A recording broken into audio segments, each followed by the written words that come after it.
How's the stream on Discord look? Like an article, it looks fine. Okay, cool. Just making sure. Alright, Lauren, take it away. Nah. Alright, it's gonna be it for stream, guys. Yeah. Someday we'll get an entire SCP stream. Read only by people named Lauren. No, we gotta get Raccoon Lauren in here too. Exactly. It'll be so confusing to try to figure out who's reading what article. I think that if Lauren is here, we should do it. If Lauren was here, I'd be down to do it. Throw rocks at her. Well, not right here. now, She's damn. probably busy if she's not here.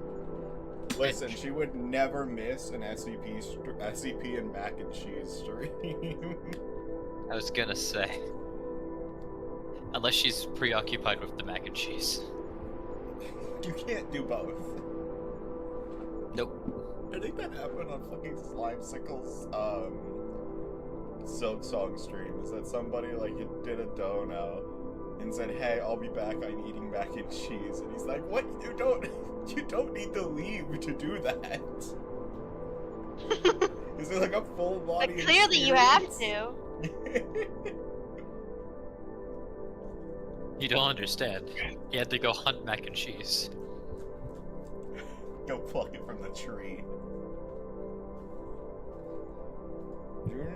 Not Junior. Otis is sitting in the window in a very peculiar fashion.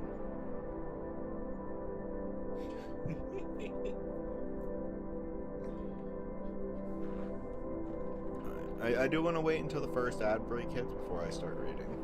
Which probably sucks for the VOD viewers, but again, if you're watching the VODs, just skip 5 minutes forward. Yeah. It's just really frustrating that the first ad break is always placed 5 minutes into stream. Because that's when I start doing things. Which is also incredibly funny because, you know, when someone joins the stream, they have to watch a fucking ad. Yeah. It's really cool when you get pre-roll ads and then you join and then they don't give you another ad because, oh, you just had ads, but then that throws your ads off from everybody else's ads. Because now they won't want to, you know, give you a free 15 minutes without ads. Fuck no. I don't know if that's actually what happens. That's their money. Yeah, I've never confirmed if that actually happens, but it feels like it is from how often, like, It ads probably does. consistent. Who fucking knows? Oh, hypodermic needle. What the fuck is a Wartenberg pinwheel? You know what? I'm just gonna see what that is. I think like the. Oh. Oh, what the fuck? Okay. It's like one of those things that you like roll through pasta. No, I think this is like an actual medical No, it's tool. the This thing specific the thing you roll through pasta to like give it an outline so you can. Yeah. Nerve sensitivity and cutaneous sensation by rolling a reel with radiating sharp metal pins across the skin. What kind of freak developed this? I mean, it probably works. I just I'm want to not saying it know doesn't, who but made a think of rainbow this. one, is what I want to know. It's the wheel of nails. Who made the rainbow one? Why? Why are they just being sold on Amazon? Fucking What if we rainbow had steel? 2 of them? I can at least understand that one to a degree, but it looks like they just took a tuning fork and fucking bored 2 small holes to fit those onto. I think it's funny. It looks like a little snail. This is awful. Like I imagine you would have to like actively try to hurt someone with that thing, but like, Yeah. God, who the fuck looked at that and said, yeah, this is fine. That's enough. Ad break starts at 45 seconds. Spectacular. We're almost through, chat. We're almost through. Yep. This gives me plenty of time to remember that I actually have to open the stream on my phone as well. Yeah. I don't want You another incident where somebody comes in and is yapping about SCPs and I just completely ignore them entirely unintentionally. Unintentionally, he says. Yeah, I still feel bad about that. That was like 3 SCP streams ago, and I still feel bad that I missed that one person. Just 'cause Oh, I right. forgot. You're an asshole, you should. Yeah. Open link in new tab. Why is that blocked? Get bugged. Never mind, I guess. No wiki.login for you, idiot. Yep. What if I do this? Oh, there we go. Okay. Why is new larva an option for What are these name or aliases? What? My full legal name, New Larva, Discord, Flower, or Gertrude are the like autofill names it gives me for name or alias. What the fuck? Where is New Larva from?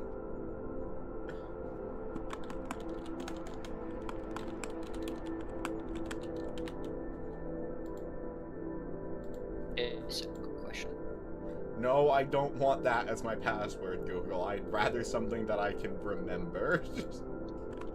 No, you want their random Just a random numbers and letters. Hell yes. I definitely to be need fair, something it'd be an absolute pain in the ass to hack, but you know. Yeah. Okay, sign up. Save. Please check my email box. Email box? Email box, huh? Fucking hat. That's the new one, Brett. That's what it said. That's what it said.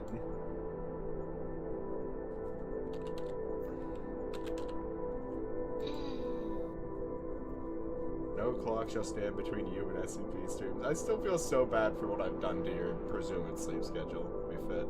I'm so sorry. He's not sorry. I want you to know that. Fish. No Fish bone is in his lost. body has any sense of apology. Do not listen to these claims. I am going to hide the SCP stream as I log in. Did you open fish? What do you mean? I just made the account. Also, don't worry. The stream cannot see this right now. Only you guys can see this. Activate my Not account even now. watching you on Who Discord. cares? It's fucking wiki.dot. Why do I have to activate my account?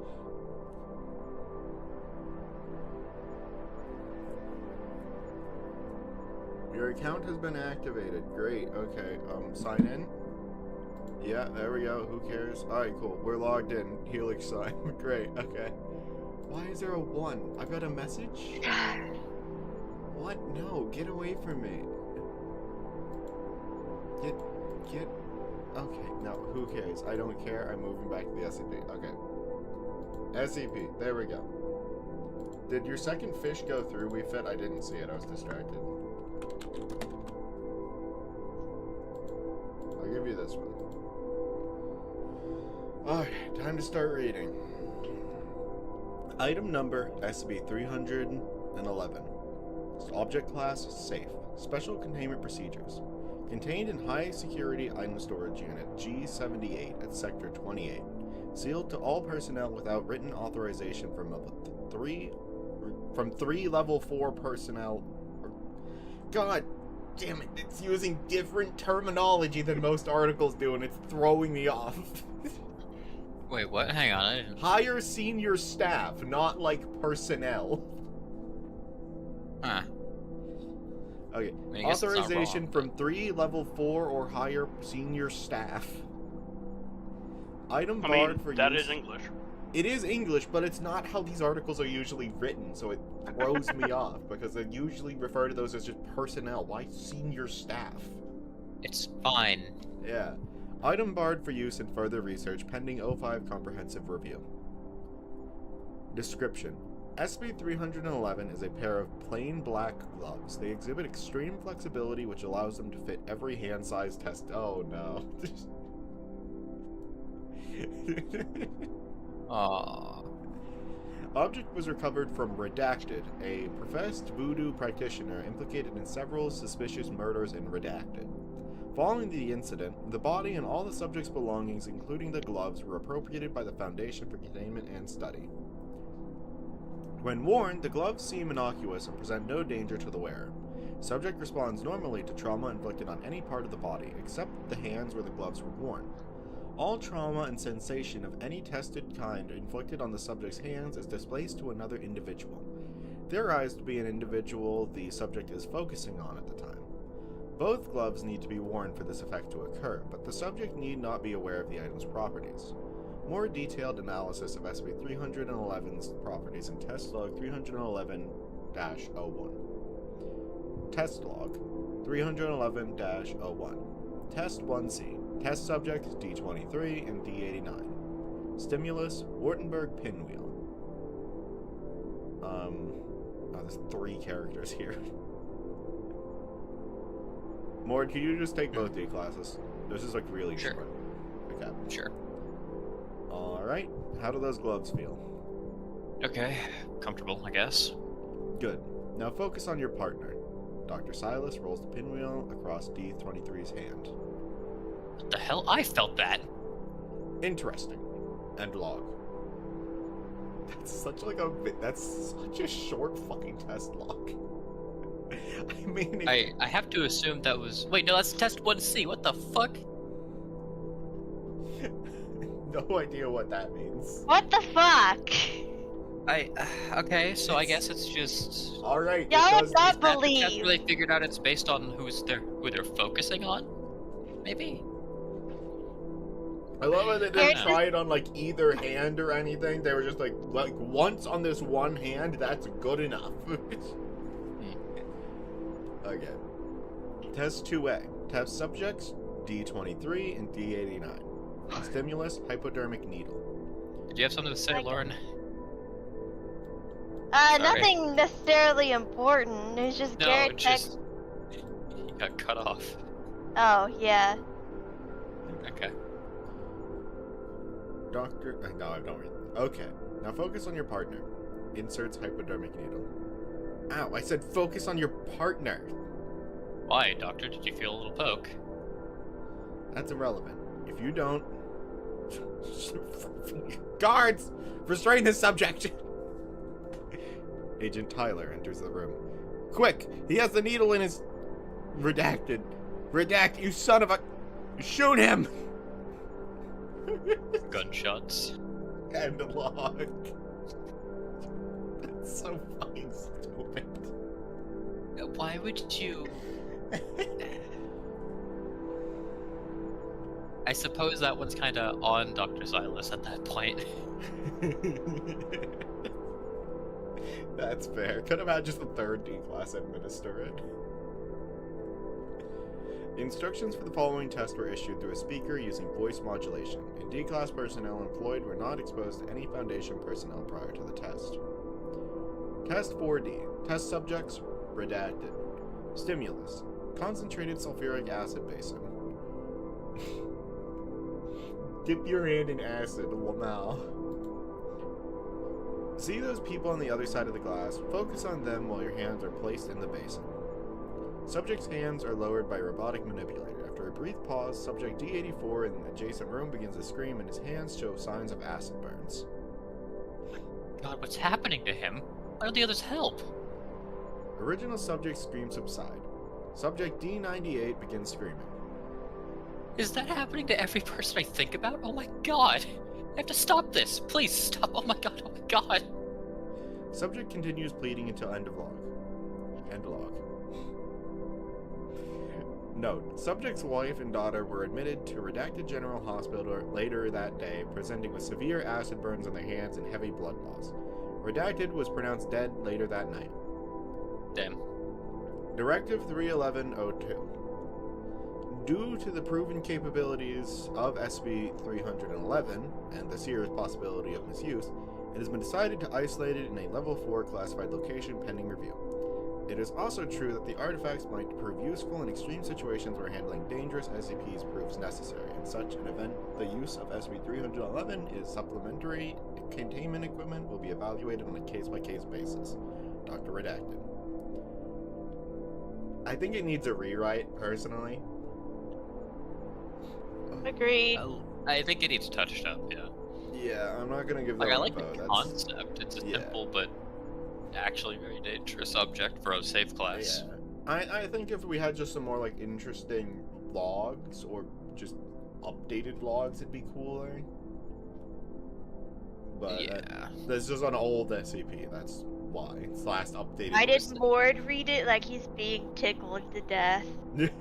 I Shut think the he was fuck trying up. to sound panicked.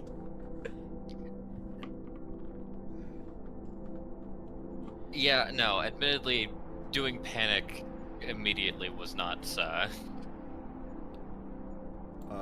is was my not birthday. strong one. That's my birthday, 3/11/02. Read the paper. Oh, is this the jellyfish? It's I atmospheric think that's jellyfish. perfect since it's your birthday. No. Read The the paper. last one was my birthday. Alright. Item number SCP-312. Object class Euclid. Special containment procedures. SCP-312 is kept in a large life-form containing chamber at Site 19. As it does not require feeding, only researchers are permitted to access this chamber. All personnel entering the chamber are provided with wide-brimmed hats and advised not to look directly upward.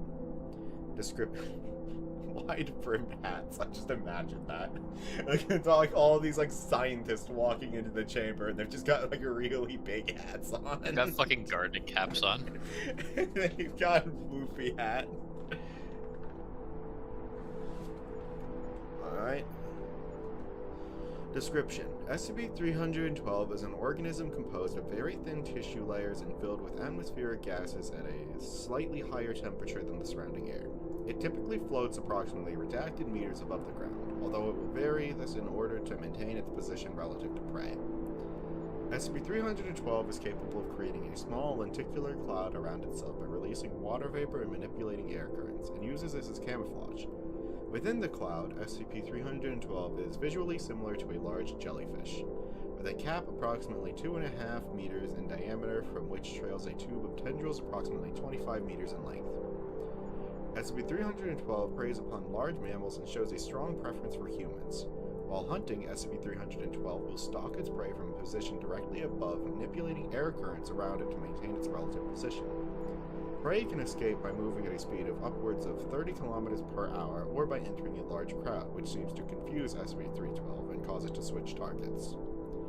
SCP-312's core is filled with a large cluster of eyes. The majority of the eyes are human in appearance except for one large central orb. The other eyes are connected to the central one by thin tendrils. This core can be observed through the tube of tentacles by prey looking directly upwards or by a recording device above the targeted prey. So long as this core remains unobserved, SCP-312 will remain docile and seems capable of surviving indefinitely without feeding, although feedings do increase its mass and movement speed as well as the number redacted. However, if a prey animal makes eye contact with the core, SCP-312 will become active, generating a narrow, controlled vortex with the appearance of a long tube of cloud connecting the lenticular cloud above with the ground. The prey is pulled into SCP-312's tentacle mass by a strong updraft within the vortex, paralyzed by a venomous sting by the tentacles, then digested. Within about a week, partially digested remains of the prey will fall from the sky where SCP-312 disappeared. After a successful hunt, SCP-312 will drift aimlessly until another prey creature comes nearby. Based on incident reports, the Foundation believes there are at least 3 uncontained instances of SCP-312 in the wild. Recovery efforts are difficult because SCP-312 often follows a single person for months or years before its effect is triggered. Yeah, it's a funny little jellyfish. I do like this one. It's still very old and very short, but that's just how older articles are. They're not like monoliths of reading, they're just... It's a fun little creature. Yeah. Little guy. WeFit has suggested 3054.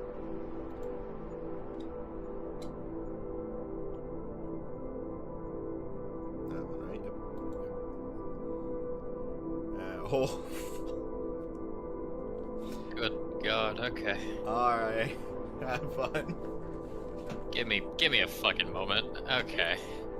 If it gets bad, Oh. pass off. Oh, this is a catter. Oh, ooh, this could be funny.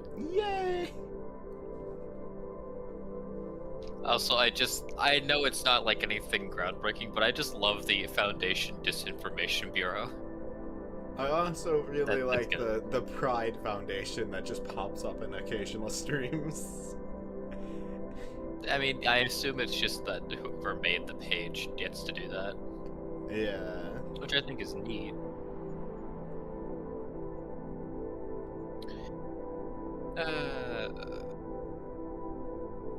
Which,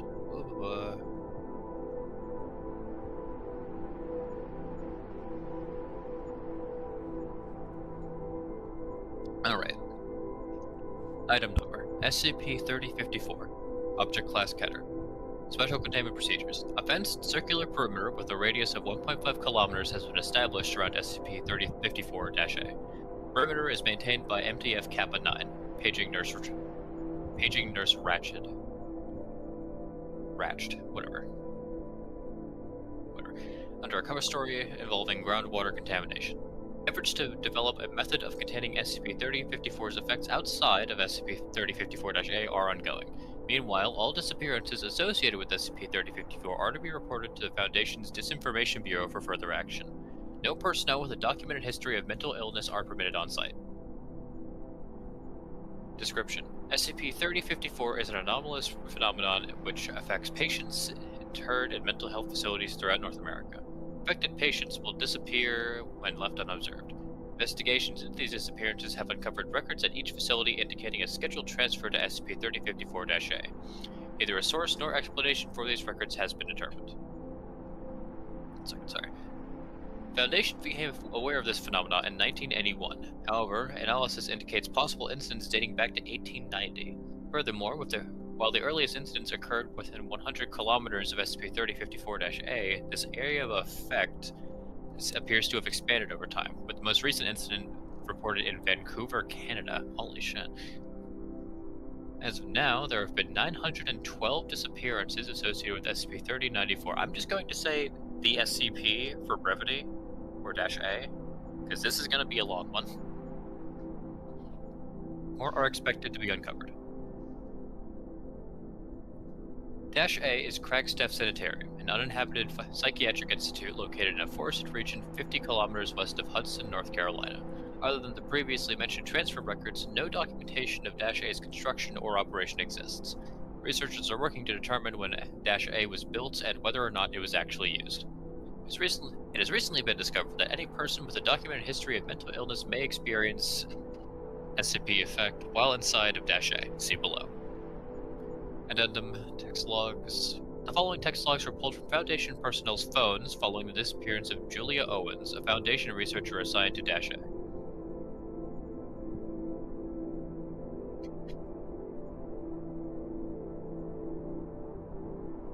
Alright, who's who? Lauren, do you want to play Julia? Huh? There's two characters here. And one of them is Julia. Oh, there's also a Lindsay. And Oh god, there's like 3 people in this. Damn it. Yeah. Oh. Anybody else want to play a role? Oh, there he is. Sorry. I'll play Julia. More, do you want to play Barry? And Big Ol' plays Lindsay. Sure. Alright, cool. Hello? Barry, please reply. Julia, where are you? I'm in the building. Where? In one of the rooms upstairs. They don't let us keep personal items, but I managed to hide my phone. I don't think they even know what the hell it is. Wait, what are you talking about? Who doesn't let you keep personal items? Let me call you. No, don't. If the phone rings, they might hear. Okay, who might hear? I'm getting our supervisor. The staff. Staff? In the building. The medical staff. Give me a sec. I'm still inside the building, but it's like I've traveled back in time. There are doctors and nurses everywhere, all wearing, like, old-timey clothes. They said I'm here to receive treatment. Julia, this is Dr. Lindsay. You tell me that you are currently inside Cragstaff, but it's open and running with a medical staff? Yes. And it's not decayed or broken down. It looks brand new. I saw others here too. Other people taken by SCP-3054, I think. Lots of them. Confused, scared. Most of them wouldn't even talk to me. A couple of teens, mostly adults. Some of them were just sitting in chairs, drooling. Looks like they might have been drugged. Alright, Julia. Can you tell me precisely what room you're in? We're going to go there and see if there's any way to get you out. Room 203, I think. We're on our way. Don't worry, I'm not going anywhere. Door's locked, windows are barred. Looking out the window, can't see much beside trees and fog. Can't even see the sky. We're inside the room.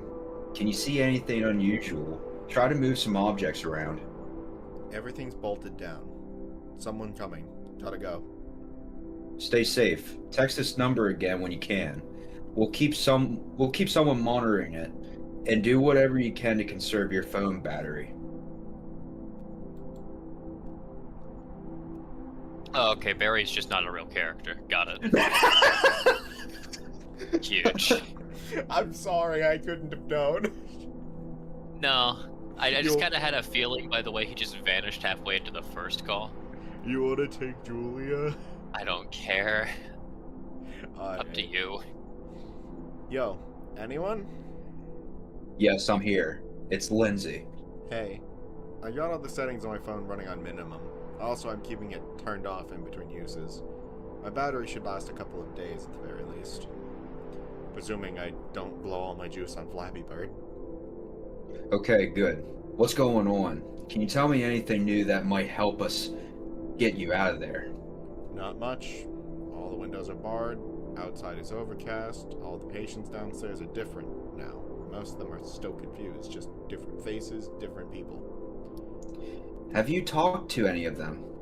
Yeah, a lot of them just got here. The ones who have been here longer, they don't talk much, just stare and mumble to themselves. There's a woman here in her 60s. Someone told me she came here when she was a little girl. Apparently she tried to escape once, so they did something to her. Now she doesn't try much of anything. Just stares out the window and drools. All the more reason for you to be as careful as possible, right? Right. They told me I'll see a doctor tomorrow. I should go. Need to sleep. We'll text you later. Alright, I'll be here, Julia. Try to keep the Flappy Bird to a minimum, okay? Winky face. Heart emoticon. Yes, this always goes well. Barry really just isn't alive anymore. Nope. Who the fuck is Barry now? I think that was just the person you're getting in contact with. Me and Big will keep punching this out then. Okay, glad I got to read. Daily report. Gonna try to keep these brief. Want to conserve power. Hey, I'm here. Same as before. Overcast outside. All different patients downstairs. And even that 60-year-old lady is all gone. Seen too many different faces. No way they all fit inside this place. Met doctor today.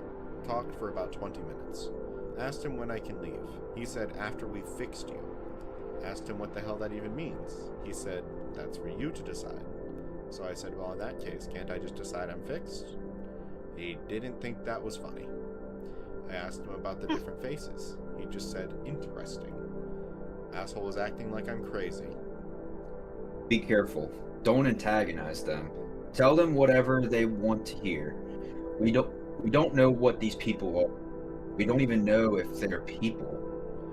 Yeah, the way he looked at me after that joke. I'll play nice. Pretend to be a good little girl. Good. We're still working on a plan to get you out of there. Is that even possible? Well, we can communicate, which means something must get through, which means that, yeah, there is probably a way to get you back. I'd really appreciate it. The food here is pretty horrible. Gotta go. Footsteps. Stay safe.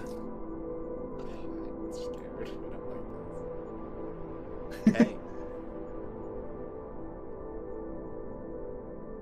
Hey. Hey, so we might have some good news. I think we figured out why it took you. I know this is a gross violation of privacy, not to mention HIPAA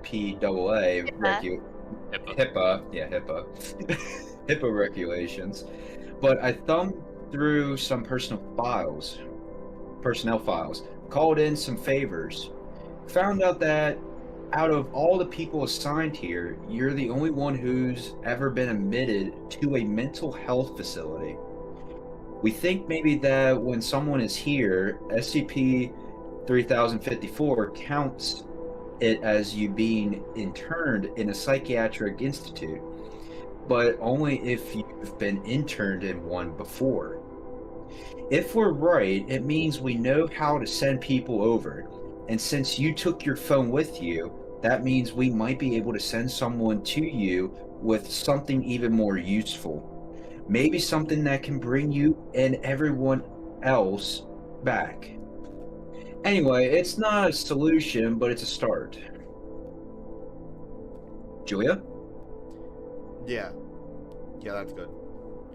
I would very much like to leave. Are you okay? Started meds a few days ago. Foggy, hard to remember shit.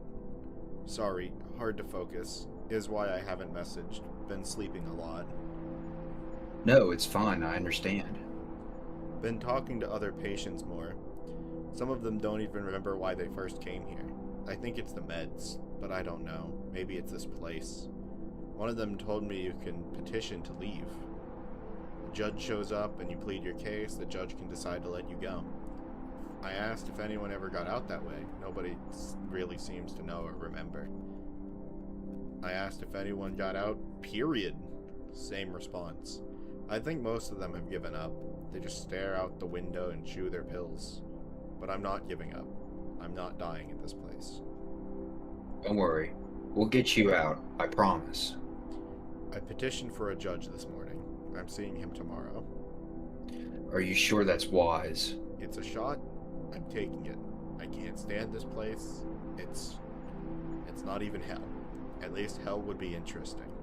It's just waiting to die. Okay. Please be careful. We still don't know what we're dealing with here. I will. Going to sleep. Good night. Okay. Good night. Stay safe. Fuck. Julia. Fuck. What's wrong? Fuck. Talk to me, Julia, please. It didn't work. They doubled my dose of meds before I saw the judge. I'm slurring all over the place and he's just staring at me. Then a bunch of doctors I never saw show up.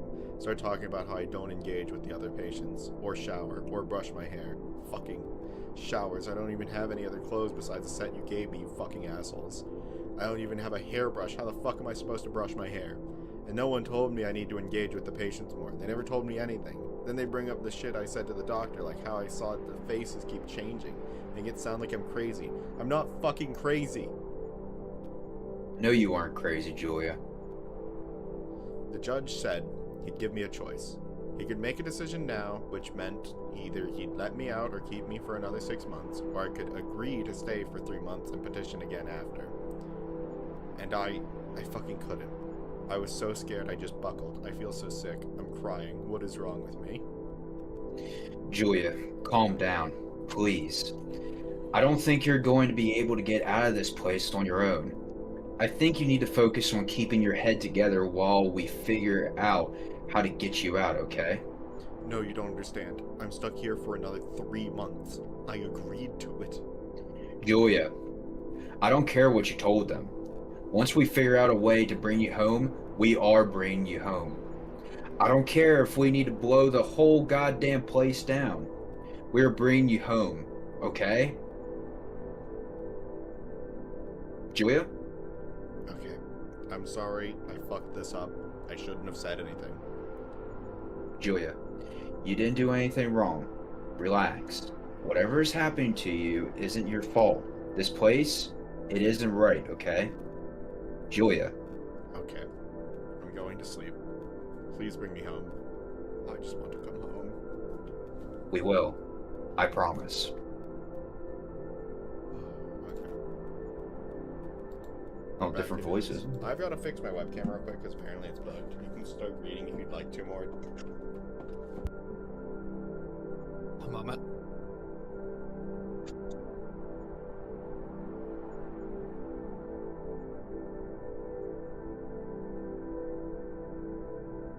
Addendum 3054.2 Voice logs. The following audio logs are recordings of phone calls received by Dr. June Lindsay from Miss Owen's phone. Forward. Dr. Lindsay received the following call at 21:12. Begin audio log. Okay, so it's still the same two. Yeah. So Julia would be voice God one. damn it. Do you want to take over for Julia here, Mord? Sure. Okay. Oh wait, maybe this is me actually. Hello, Lindsay, it's Julia. Julia. What's going on? Why are you calling? Are you okay? I escaped. Where are you? I'm outside of the facility. It's dark, but I'm out. I'm fucking out. I faked taking my meds for a couple days, hid them under my tongue, and managed to steal a nail file. Used it to pry open one of the bars of my window. Okay, Julia. Oh, I'm ad. God Oh. damn it. Well, after this commercial break. Alright, fantastic. So you want me to keep going or just wait? Sure, whatever, fuck it. Okay, I'll just read then. Okay. Julia, I'm notifying personnel right now. Give me a moment. We're going to do a search in the woods surrounding the facility. Give me a second. I'm moving, but it's slow going. You know that people can't walk in straight lines? I learned that on TV. Mythbusters, I think. But if you take it slow, you can get kind of close. You just gotta use something as a reference point. I'm using the trees. Lamp the trees, walk between them. Chopper 7, this is Dr. Lindsay. Come back. Oh my god, can you imagine if my life was saved by TV? TV and a nail file. Okay. I need you to begin searching the interior of the perimeter. We think one of ours might be in the woods. Laughing turns to sobbed moans. Julia. Okay. Okay, just... God, I'm so glad to hear you, just to hear your voice. Anyone's voice, but yours especially. I was starting to think you weren't even real. They were never going to let me out, Lindsay. It's so horrible. Everything in there is so horrible. We have to get everyone else out of there. We can't leave them. Keep talking to me, Julia. Keep moving in a straight line. Keep using the trees. There's a fence about 1 kilometer out. We've got people patrolling it. I'm going to tackle the first person I see. Just tackle him and start kissing him. Boy, girl, or other. I don't care. Fuck it. I'll marry him. Well, just, maybe give them a little warning first. I mean, they're armed. The worst part is how they keep acting like you can leave. If it was just hopeless, if they just told me I'm never leaving, I could deal with that. But they keep dangling hope in front of you, torching it with it. I Julia? see a light up ahead. Hey, over here! Be careful. Hold your hands up. Let them see you. It's not moving. The light's not moving. Are there any... Perimeter lights. Around the fence. Yes, just reach it and stay there. Thank God. Thank fucking God. I'll take anything over this. Julia? Oh, Julia, what's wrong? no. Julia, talk to me. I'm at the front doors. It doesn't... How did I end up at the front doors? That doesn't even make any sense. I didn't leave from the front. Julia! Sounds of doors opening, followed by incoherent sobbing. End of audio log.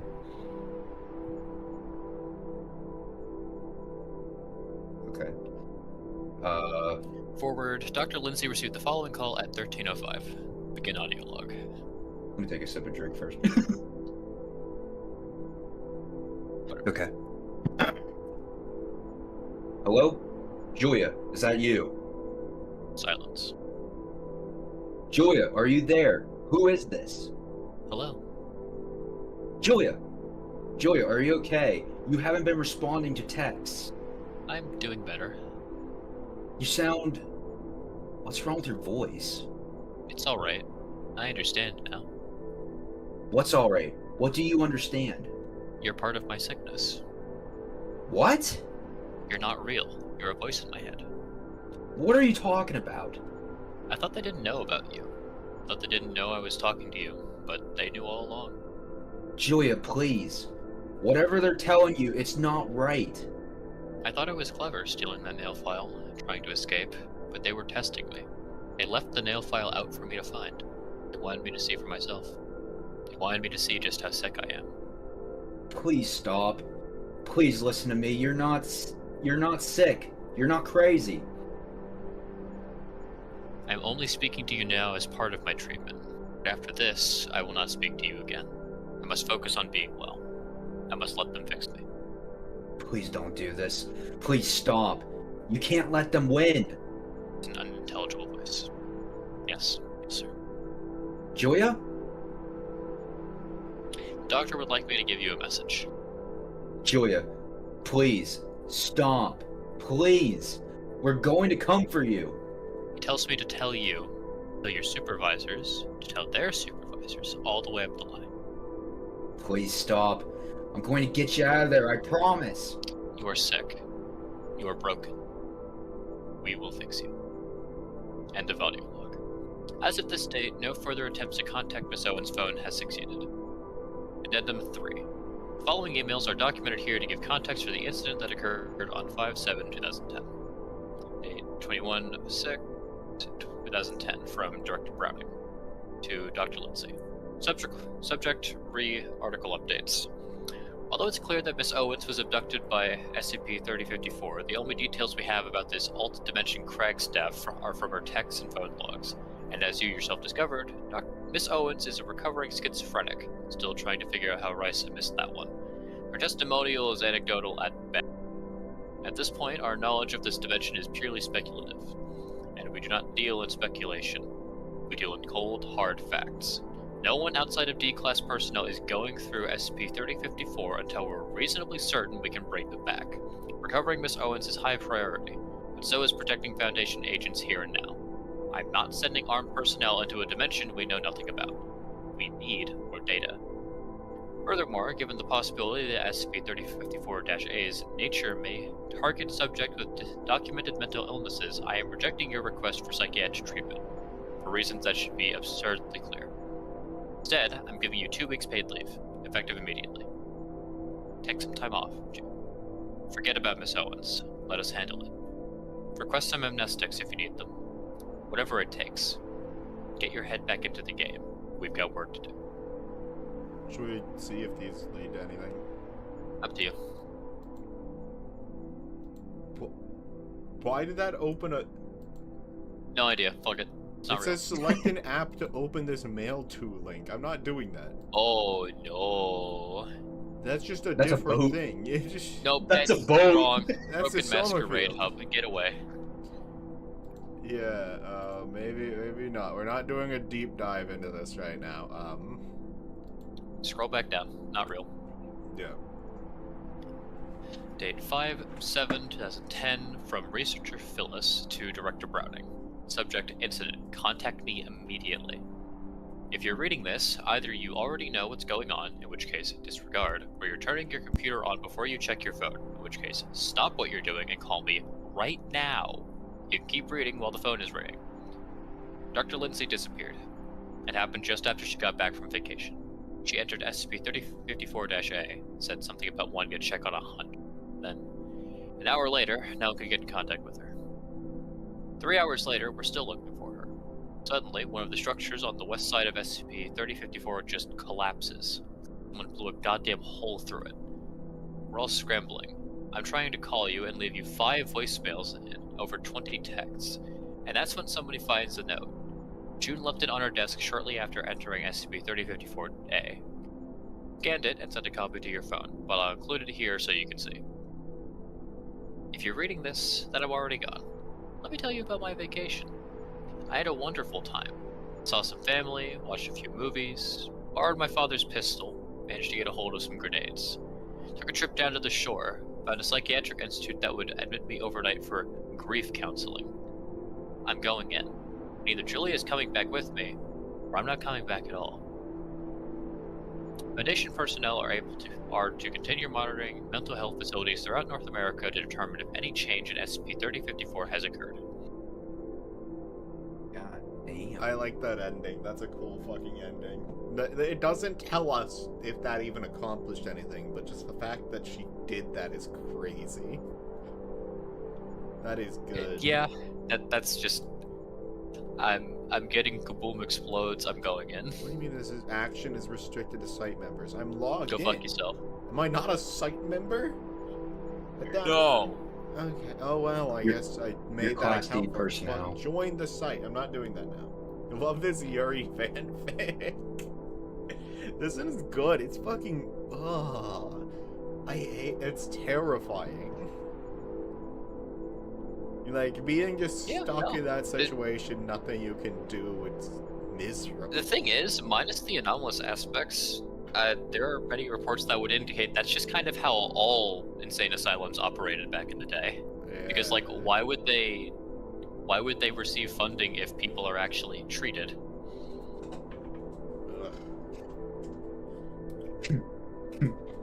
All right, I'm not reading this. Oh my god, why not? I don't want to. Oh, okay. Lauren, do you want the funny hair dryer? Or not hair dryer. That's not a hair hand Hair dryer? That's a hand dryer. dryer. My bad. Apologies. Apologies. I mean, it could do both. Yeah, it could, You yeah. shouldn't, but you could. Okay. Alright. Item number SCP-313. Object class safe. Special containment procedures. SCP-313 is to be kept unmounted and disconnected when not being tested. Access is strictly prohibited except with special permission from a Level 4 official. Under no circumstances are personnel to press the button, save for officially sanctioned testing under rigidly controlled conditions. Please see Addendum 313-A.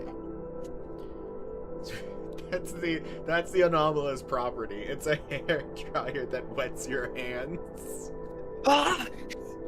Or it's a hand dryer that just somehow dries your hair out. It doesn't dry your hands even when you put them under it. Your hair just gets drier. Description. SCP-313 is identical in appearance and marking to a World Dryer Corp Model A electric hand dryer. The object measures 25 centimeters by 24 centimeters by 21 centimeters. Its casing is painted white steel with a polished stainless steel nozzle and button. Internal workings are consistent with Model A specifications. However, despite this veneer of normalcy, SCP-313 has 2 significantly anomalous qualities. First and foremost, it is utterly indestructible and impervious to all forces available to us. And secondly, it is extraordinarily destructive, apparently by design. Destruction test logs are available on request to those at Level 2 or higher security clearance. The second anomalous property should be considered armed.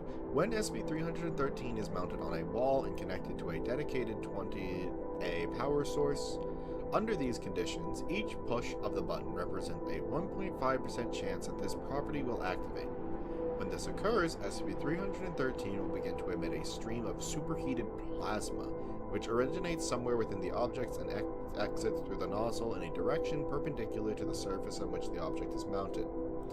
The stream's force and temperature increase exponentially until the object tears loose from its mounting and/or propels itself through the mounted surface. Temperatures of over 25,000 Kelvin and forces as great as 650... I don't know what that is. KN have been recorded, although thrust of this magnitude would never occur under normal circumstances. The flow of plasma will continue for up to 30 seconds after the object is torn free, i.e. the normal duration of airflow for a standard Model A. Generally enough to propel the object an enormous distance if there is nothing in the way, or cause it to ricochet at high speed inside any structure in which the object is confined, potentially demolishing the structure. This destruction is compounded by the effects of extremely high temperatures. Both the civilian casualties and property damage attributable to SCP-313 are staggering. It has caused a number of fires and other disasters over the years, generally in a predictable pattern of being sold and installed, blasting halfway across the country, and being found and resold. The object passed into Foundation hands when it impacted near Site-05, having been mistaken for a meteorite. Addendum 313-A.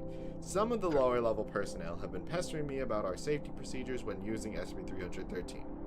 For those of you who have forgotten high school physics, 25,000 Kelvin is over 4 times hotter than the surface of the sun, and 650 Kn is roughly enough force to lift an M1 Abrams main battle tank. Now imagine that much force behind this object, which weighs less than 10 kilograms. Remember, F equals ma, and is indestructible. Dr. Sundstrom, Supervisor 401, Site 19. I like this one. Terrifying. This one is fucking awesome. I love this one. Don't It's touch so it ever. it's so simple, unique, and fucking dangerous. So stupid. I just like imagine it like boom, boom, boom, boom, boom, like around a room. Christ.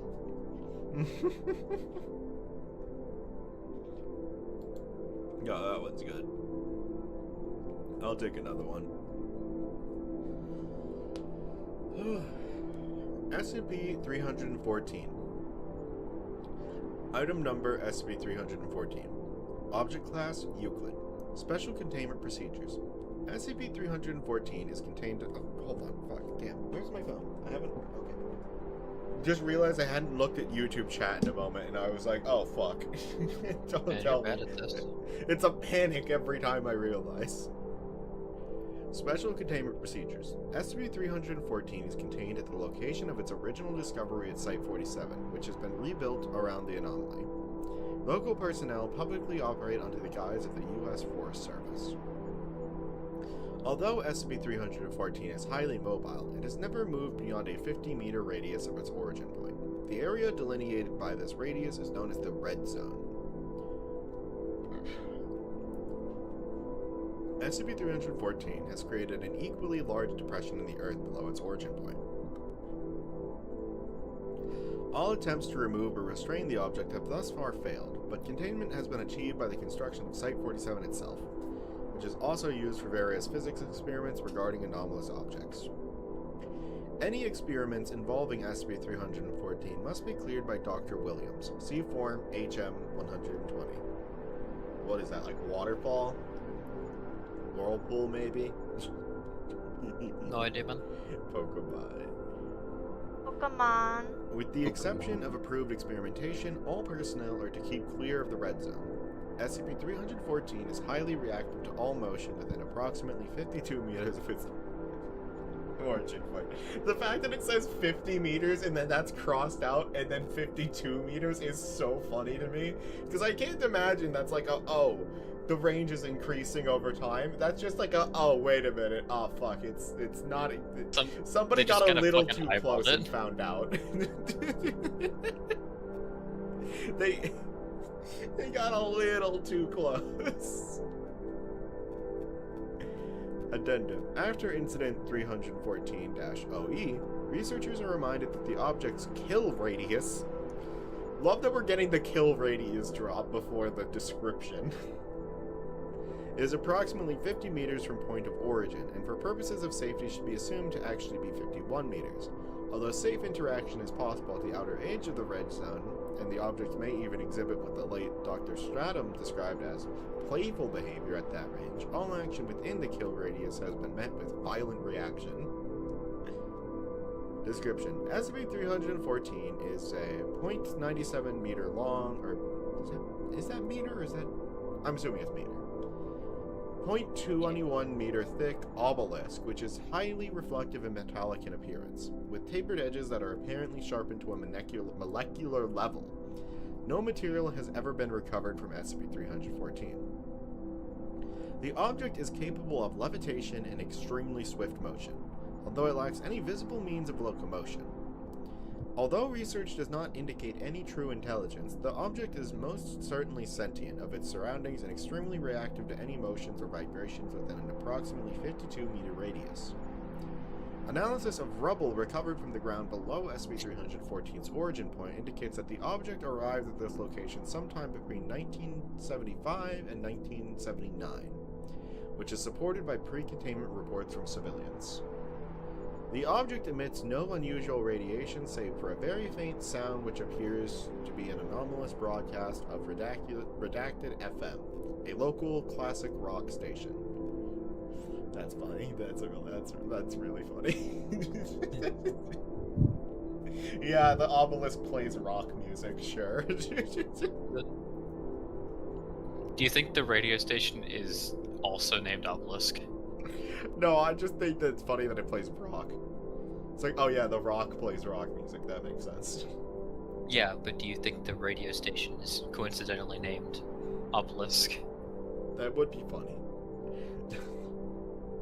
Comparisons between SCP-314's vibrations and the actual broadcast of Redacted FM are identical approximately 85% of the time, although recordings from SCP-314 often include extra audio in the form of guttural sounds, snarling, and occasionally commentary from the late DJ Redacted, who passed away in 1998 and was not employed with Redacted FM after 1983.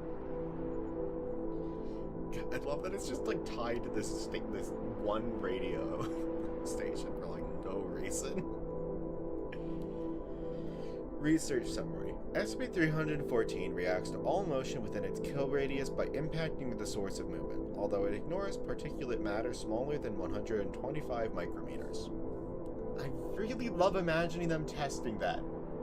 Like, alright, nope, not 250 micrometers, have it again, and then they finally get to the point where it's like, oh, it reacted to that, or didn't react to that. Yeah. Hey, yo, I'm gonna go Bye, just take a Dottie. nap. I'll see you guys later. Goodbye, good Girls night. going to bed. Good night. SCP-314 will continue to react in this manner until the triggering object no longer moves, has exited the kill radius, or has been reduced to pieces small enough to be ignored. It displays unerring accuracy. No limit to its speed has yet been established. Current experimentation revolves around introducing multiple targets into SCP-314's kill radius at a time to quantify its method of identifying, prioritizing, and reacting to multiple targets. Multiple slow-moving targets are often struck down in order of their introduction to the kill zone, notably in a method which suggests that SCP-314 is anticipating further objects to be introduced. In Experiment 314-113, several tennis balls were tossed into the kill radius by researchers standing outside the red zone. SCP-314 bisected each ball neatly in such a manner that their remaining momentum took them out of the kill radius, while putting itself into position to strike balls not yet thrown. That's so funny. It's ready. Batter up. Let's go. SCP-314 has correctly predicted when a researcher will only pretend to throw an object, as well as when a researcher will fail to throw an object into the kill radius despite intent. Multiple fast-moving targets, such as bullets fired into the kill radius, can produce speeds from SCP-314 that exceed the sound barrier, or even create the appearance of SCP-314 existing in more than one location simultaneously. Experiment 314-230 flooded the containment room within Site-47. SCP-314 was able to strike at the encroaching liquid with such speed and consistency that it created an irregularly shaped dry sphere within its kill radius. The ground below SCP-314 remained dry at all times. In previous tests and accidents, Oopsie daisy. SCP-314 has allowed liquid to fall upon the ground within its kill zone. When SCP-314 detects motion close to the edge of the kill radius, it moves in erratic patterns that observers have variously interpreted as threatening, graceful, or playful. These motions sometimes correspond to the individuals that provoke them, suggesting that SCP-314 may have some means of recognizing and remembering individuals to whom it has previously been exposed. Containment breach 7/12/2000 redacted. At approximately 3:23 p.m. local time, SCP-314 exited its previously defined area of operation and cut through the walls of Site-47 before returning to its place of origin. No personnel were harmed during this event. The time corresponded with an off-site review on whether or not SCP-314 should be reclassified as safe. Whether this is coincident or not is yet to be determined, but it clearly demonstrates that we do not know everything about this object or its motivations, or if it is capable of having any. Classification remains Euclid. Dr. Williams. It's like, hey, watch that. Don't you do that. Nope. Don't demote me. I'm dangerous, see? It's like a cat. I really like that one. I did really like the obelisk. The obelisk is great. I love it. Just the way that, like, they actually flooded the entire room and then it still managed to keep the entire ground dry is crazy. That's like anime level bullshit. Oh boy, you ready for another monolith? Here We just read the monolith. Is that a DVD? No. Oh.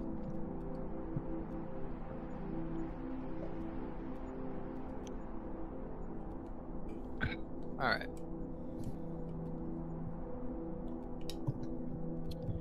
SCP-315, Object Class Safe. Special Containment Procedures. Object does not require any special storage arrangements. However, it is currently kept in an opaque cardboard box away from strong light or heat sources, under the assumption that this will slow the natural decay of any stored data on the object. Description. Object consists of a set of 95 standard 8.5 GB recordable DVD format discs arranged in a stack on a black plastic spindle. Examination on the label side of each disc reveals no manufacturer's name. Printed into each label is the title POC 1 of 1. Beneath this, each disc carries a unique symbol or glyph. No two discs carry the same symbol. On examination of the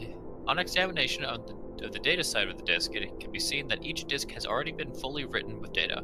Placing the disk into a computer or DVD player reveals that it is a standard encoded video disk. Playing the disk results in one of two effects, depending on whether it is a previously watched disk or an unwatched one.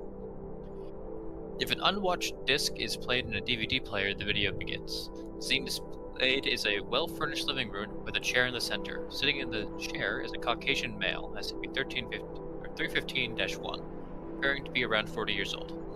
SCP-315-1 will then demonstrate the ability to react to and converse with anyone watching the video feed. SCP-1 will respond to any questions put to him, appears to be able to see the environment outside of the video screen, and appears to enjoy discussions and debates with viewers. If a disc that has already been viewed is viewed again, the disc will simply repeat the footage that was seen the first time. SCP-315 will not react to viewers' actions nor deviate at all from the previous viewer.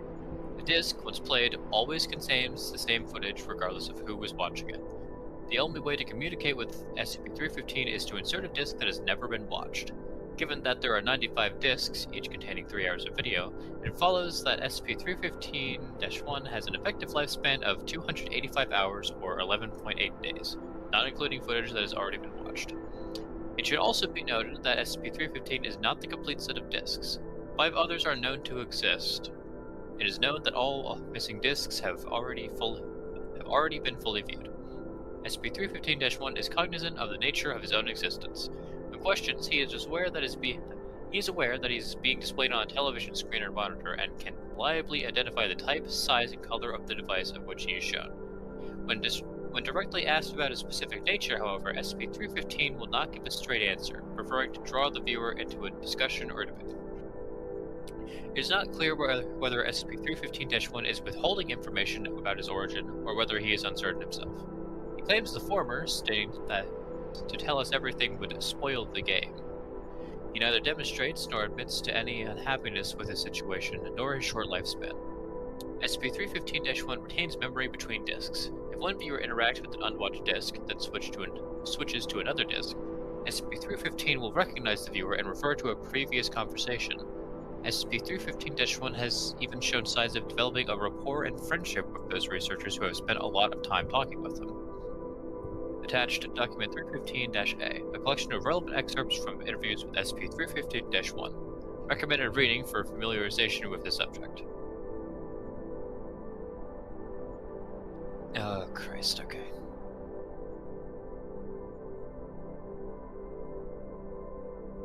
Ooh.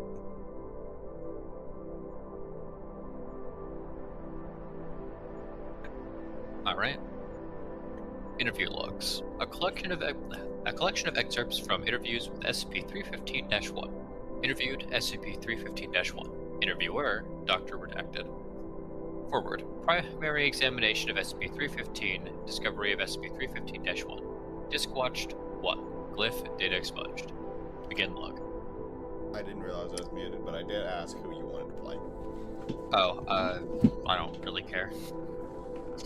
Well, that's too bad. You've got to pick. Says who? I don't know. It's your article. I'd assume that's the rule we were going by. Considering the last article I had, maybe I was playing Fair, Barry I for did your pick request. for you there. That's fair. But that's only because there were 3 people there.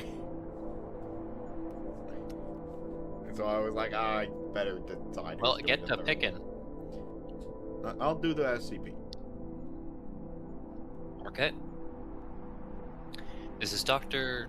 Preliminary Investigation for Possible Classification of 315. Subject looks to be just a regular stack of DVDs. I'm going to take the first one and investigate it on a detached computer. Let's get a close-up on that symbol. Can you see that? It looks like... Oh, it's a video disc. I'll just play it. 15 seconds of silence. It's the man sitting there. Hello. Oh, he's talking. Yes, I am. Hey. What? I am talking. You're right. End log. Good. That's it. That's the entire Fantastic use of disc 1. There's gotta be more. There's There. gotta. What? Scroll the fuck back up. Stop it. Okay. Oh god, we're on to disc 4. Okay, cool. Yeah, Great. I'm just like, what do you fucking mean we're on the disc 4? This is all we get for the first I have to assume 3? it's just a. I have to assume it's just a jump in time, but like, what the fuck? Yeah.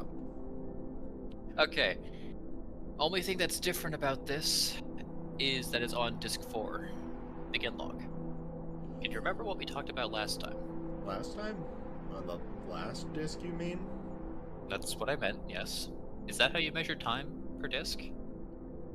No, not really. I measure it in minutes, same as you. Can you tell me what the time is now, where you are? Sure, it's redacted on redacted.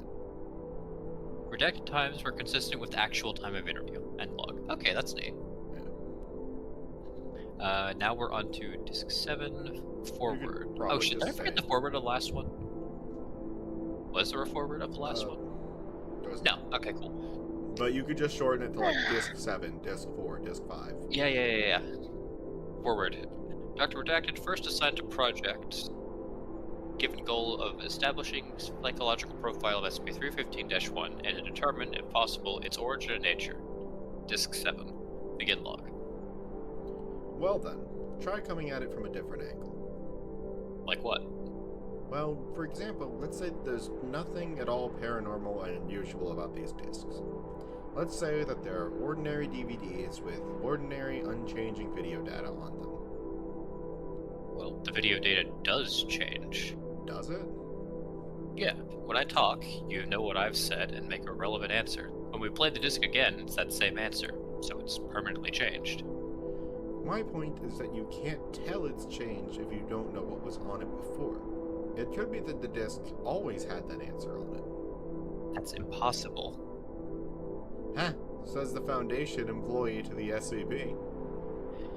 For that to work, for the discs to all be pre-recorded, you'd have to know what I was going to say and do exactly years before I did it. I suppose I would. I'd need to be pretty decent psychic and clairvoyant, though. Or have some kind of future extrapolation device that would be improbable, but not impossible from a mathematical standpoint. Sufficiently improbable that I'd sooner believe the impossible. Or how about this? I could be from the future. I know what you're going to say because I have the records you're making and can respond accordingly. That makes no sense at all. It'd be unimaginably paradoxical. Yeah, you're right, actually. The other problem, of course, is that I have very little motive to record 10 or so days worth of video just to screw with some SCP employee. So we've made no progress whatsoever. Well, that's not entirely true. You got some more ideas in your head about how these DVDs work. Whether they're right or wrong, you have some new things to try and disprove. End log. It's 3-hour conversation with SCP-315-1, Disc 11. Begin log. Hold on just a moment. Junior wants out. I'm going to kill you. Y'all. So cute, because he always goes to the door first to see if I notice. And if I don't, he walks back around my computer and just looks at me from the floor to let me know that he wants out. Alright. I wonder what would happen if you were to throw one of the discs away. You wonder. I'll bet you know exactly what happens. Maybe I do, maybe I don't. Doesn't matter anyway. I'm just wondering how you'd react to it. What do you mean? Well, I was just thinking about our little discussions about what these discs are. Whether I'm really a conscious entity with an unusual way of existing, or whether you're talking to an impossible tape recording. So you're saying I couldn't throw a disc away because it might be needlessly shortening the lifespan of a living thing? No. I mean it the other way. You couldn't throw a disc away because it might be a prediction. You'd have to know if the prediction was accurate, whether the person who recorded the disc knew that you would throw one away and knew exactly which one, and then once you'd exhausted all the other discs, you'd have to find the last one. Read like a normal person. What? I am. You're... Take that sentence from the top. You're reading a sentence without, like, any natural-sounding pause between them. Huh? Take it again from end, then. Okay, I'll just take it from the top, I guess. No. I mean it the other way. You couldn't throw a disc away because it might be a prediction. You'd have to know if the prediction was accurate. Whether the person who recorded the disc knew what you would throw one away and knew exactly which one. And then, once you'd exhausted all the other discs, you'd have to find the last one. Because if they knew one disc was going to be discarded, mightn't that be the one they recorded an answer on? Okay. Laughs again. Make your choice, adventurous stranger. Strike the bell and hide the danger. Or wonder, till it drives you mad, what would have followed if you had. Sounds about right. I still don't believe your pre-recorded bullshit, by the way. It'd be easier for you to prove it, and I know you'd love to lord it over me. I've got to come back, Doctor. But it's at the end of the disc. Or it's the end of the disc, my bad. End log. And presumed the same doctor. Forward, if presumably accurate, Doctor redacted 17th conversation with SCP-315-1. Conducted approximately 14 years later after her 16th conversation and 8 months after most recent conversation conducted by any Foundation personnel. Only SCP-315-1's part of the conversation is currently available. If you have any further information regarding this interview, alert your immediate supervisor at once. Disc 36. Begin log. Oh, hello, Doctor. It's been quite a spell. Can you at least say, like, redacted or something? Data unavailable. Okay. You too. Quite strange to see you older. You've aged well, if it's not impolite. Just assume all of these are data unavailable. Well, it would be strange if I had. Would it? I think either way you wouldn't have any new answers. Is that why you're here? New theory you want to talk about? I see. We did seem to have reached the limits of useful progress in the last couple of discs. Or, at least, I sense that you felt that way. Is that why you stopped coming to see me? Oh, no, none taken. That's not what I meant to imply. I didn't feel slighted. I couldn't. Time hasn't passed for me the same way as you observe. Exactly. Well, sort of. It's not... It's a little hard to describe, actually. There isn't a gap for me between discs, so to speak. But it's not a continuous conversation either. It can't be because... Yep, exactly. Glad to see you haven't lost a step. I know it's been some time. I remember our last conversation as recent. I haven't been consciously waiting here for years, if that's what worries you. But I'm aware of the gap. Post hoc. I don't know if I can describe the experience of someone who doesn't manifest that way.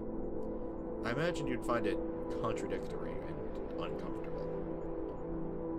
No, the experience. Looks like you did forget how annoying I am. Okay. Just so that I say it without any distraction, it is nice to see you again. Sincerely. So, what is it we're talking about today? If not further analysis. Well, I'm aware of some of it. Honestly, I don't get a lot of attention anymore, but every so often someone will come and consult me about something. Mostly about things you'd call info hazards, which you really should know better than to... No, not you specifically, the Foundation. There's a disk they had to incinerate because someone asked about redacted and redacted. Since then, I always warn new viewers not to discuss anything like that. There's a lot of stuff that can go wrong. I don't know. They just read my file and get the idea that my properties might solve a problem they're having. I suppose you can see the logic. Oh, not all that many. Just over 3 disks, I think, in short sections. Plus the incinerated disk, which I don't know anything about or can't know anything about. No, usually I'd remember. This is one of the few times you'll never hear me say this, or you'll ever hear me say this, so relish the moment. I have absolutely no idea. I'd love to know, but unlike some of your researchers, I'm not reckless enough to want to actually investigate. It's an info hazard. I'm just matching your energy, Doctor. You're not as inquisitive as usual. Or as you used to be, I suppose. You still have... Yeah, I understand. That has actually been on my mind as well. Yes, well, as I said, since you and I last talked, I've had several visitors. About 24, and... Well, you know me. I like to talk. I enjoy the discussions. You and I used to spend whole discs exploring philosophical rabbit holes and... That's very flattering. No, there was nothing anomalous about it. Just good conversation, if I do say so myself. Oh my fucking god. Do you ever get another line? God. No, they specifically said they didn't. I know for this whole... Yeah, I wasn't expecting this one disc to be so long. Want me to take it from here? No, I'm gonna keep doing it, but it's like, damn. Okay. Okay.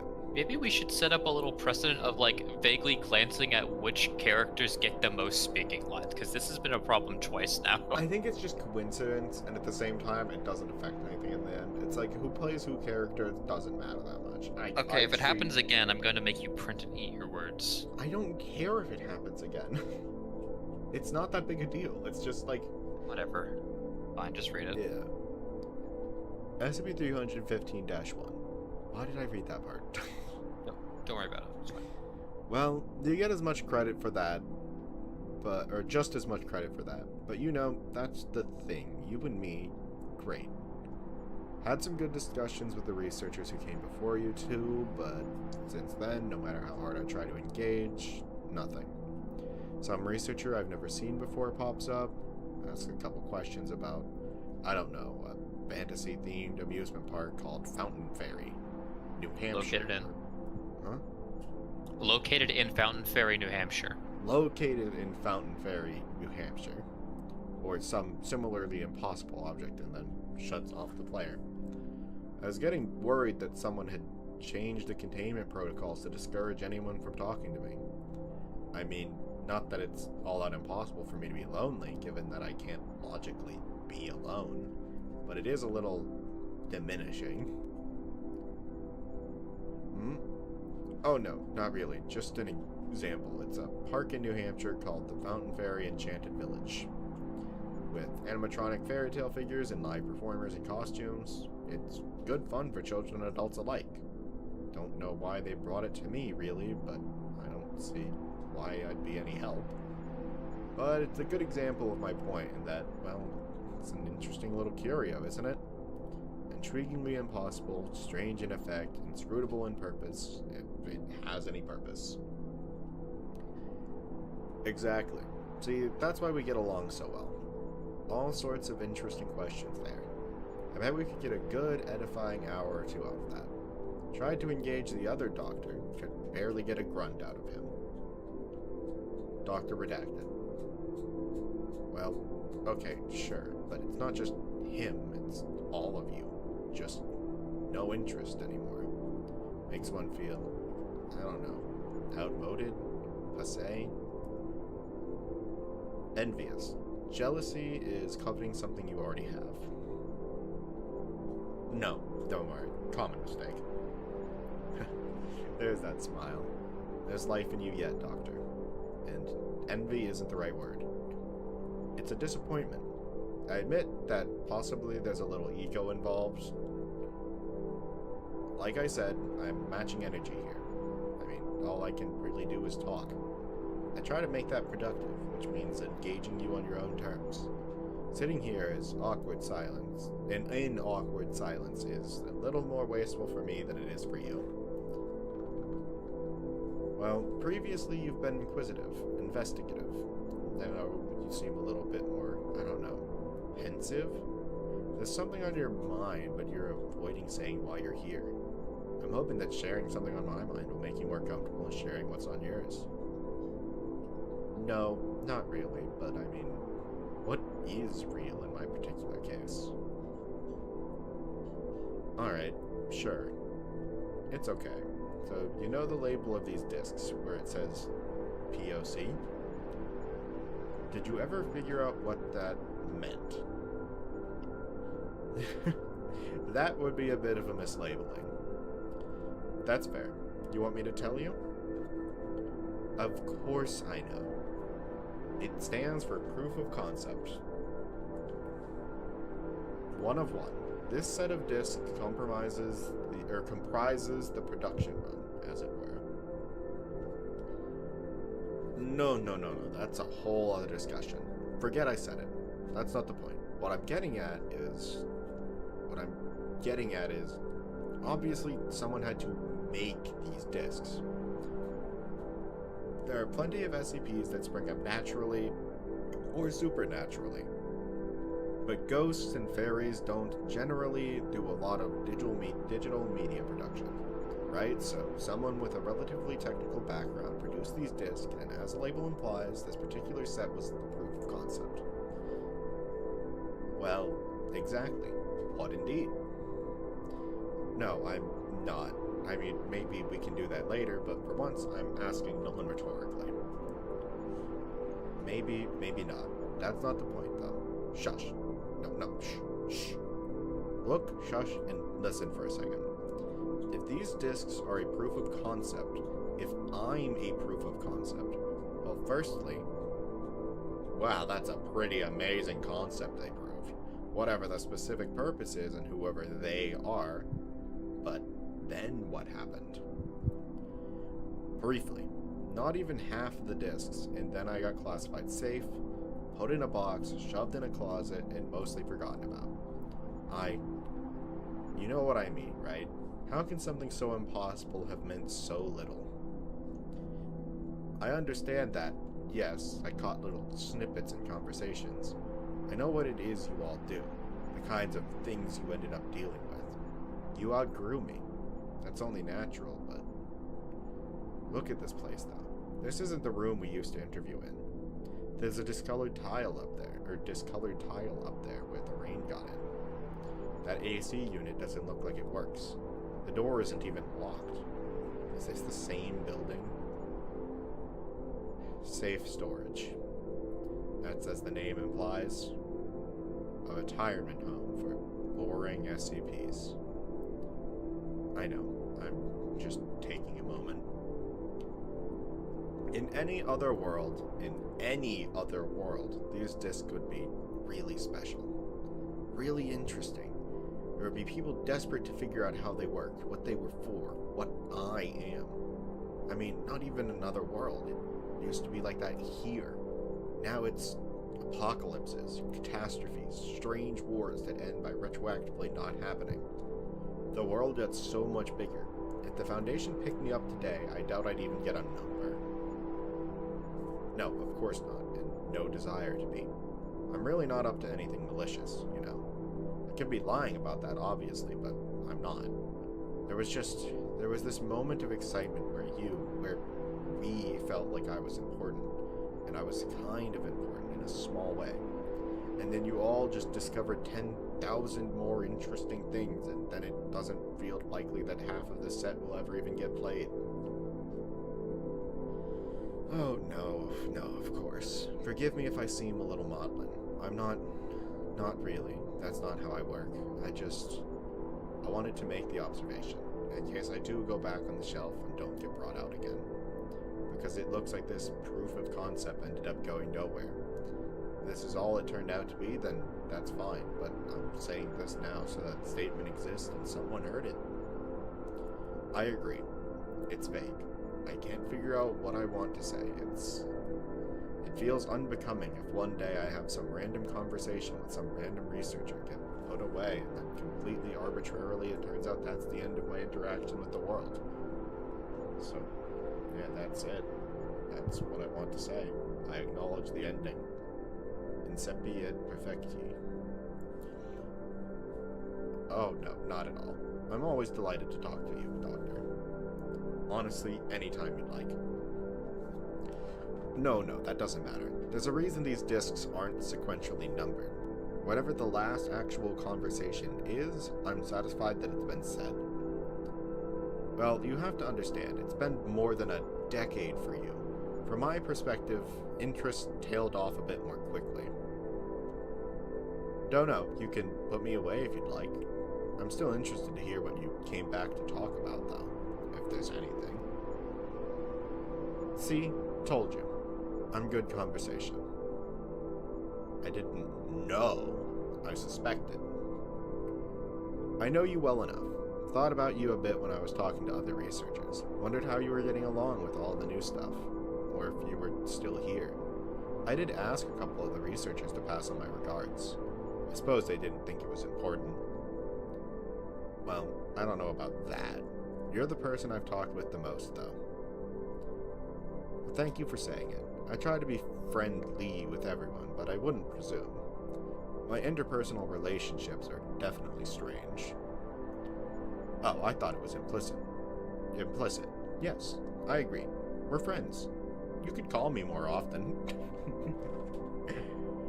Well, if you don't worry too much about it. I'm not technically capable of missing you. Anyway, what were you saying? Yeah, I know what you mean.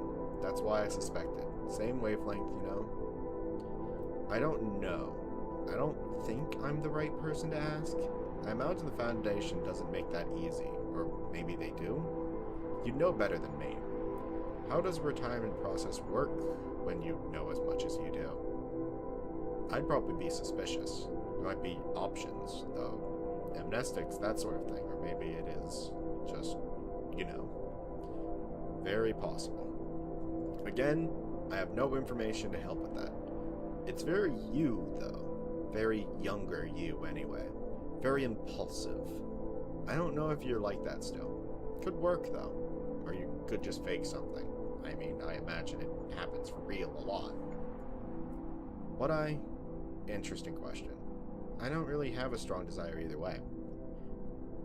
Wherever I go, there I am. If you see what I mean, it's the same. No. I wouldn't want to put you in danger. Thank you for considering it, though. Look, don't do anything silly, Redacted.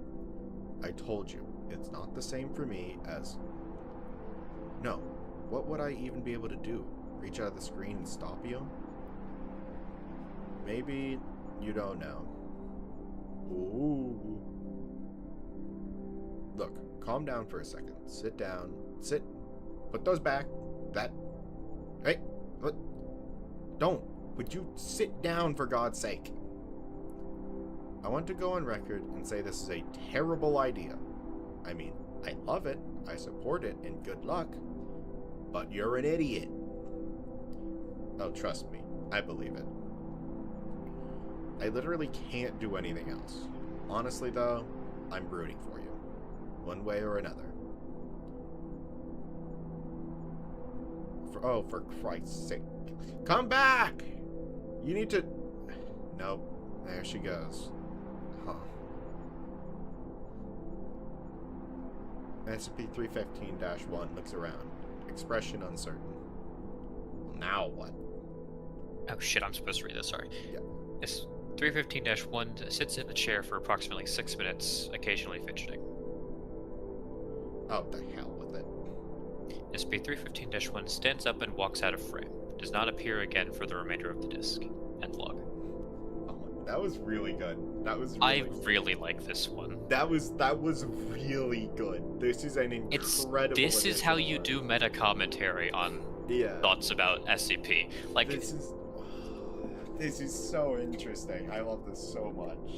but the fact that he's not blasé, but he's like so accepting of the fact that he has a finite amount of time, and he seems to know it. Yeah, it's so interesting. It's so in melancholy. every I aspect. love it.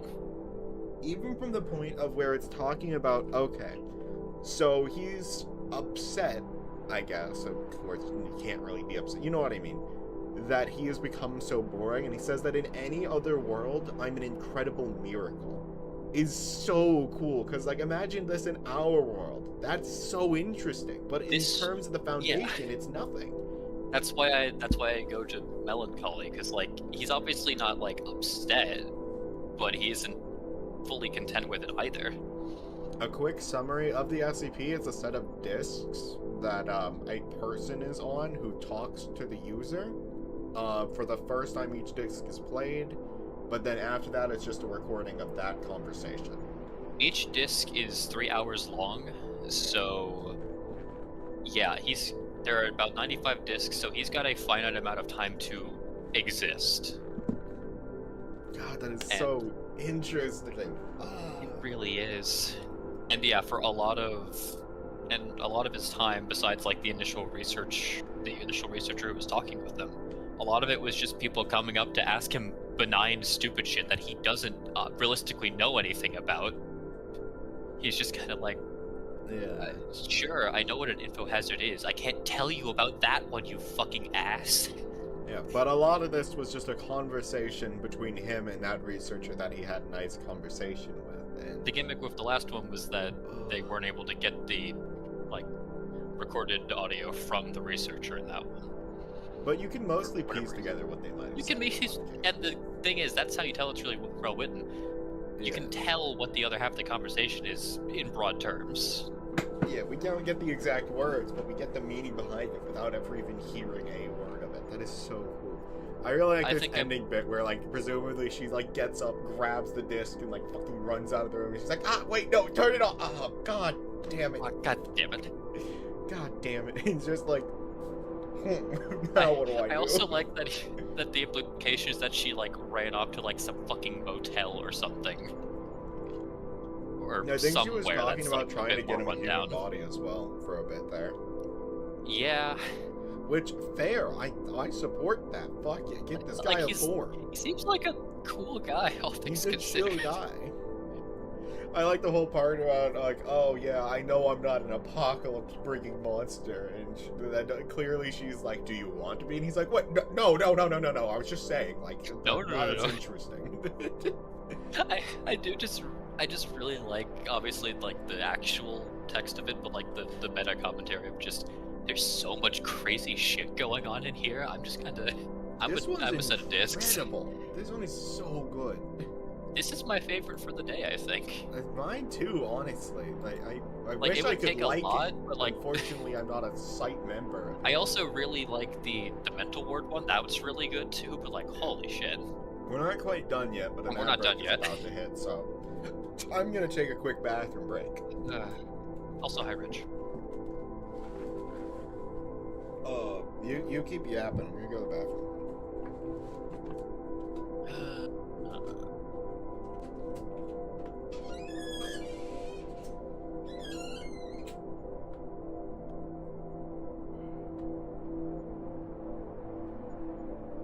Addendum 315-1. Experimented to see how SCP-315-1 responds to basic video playback functions.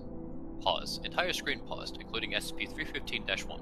When resumed, SCP-315-1 was able to tell that he had been paused. -1 then demonstrated the ability to respond, when resumed, to questions that had been asked during the pause. Rewind. Entire scene rewound, including -1. When resumed, DVD played back 315's side of the previous discussion. -1 did not respond to questioning until video had once again reached the furthest watch point. He then resumed normal conversation and requested to not be rewound again. Fast forward. Whole screen fast forwarded, including -1, who sat still during sped up play.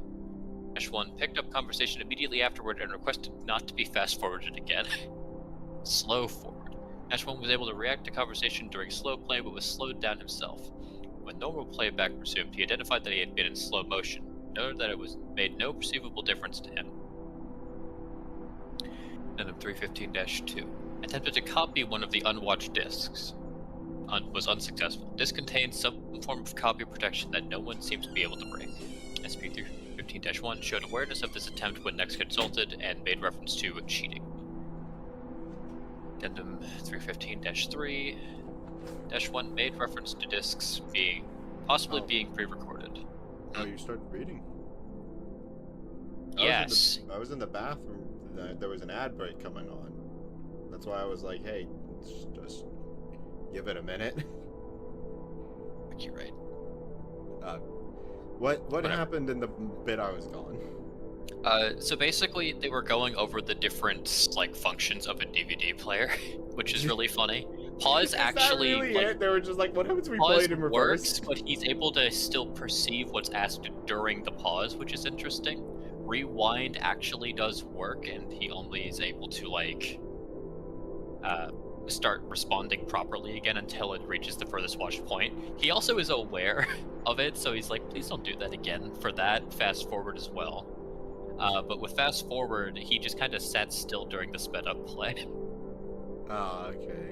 For slow forward, he said that it didn't really make any difference to him, but he had been in slow motion, so that's kind of fun. Anyways, Basically, Also, a guy trapped in a disc.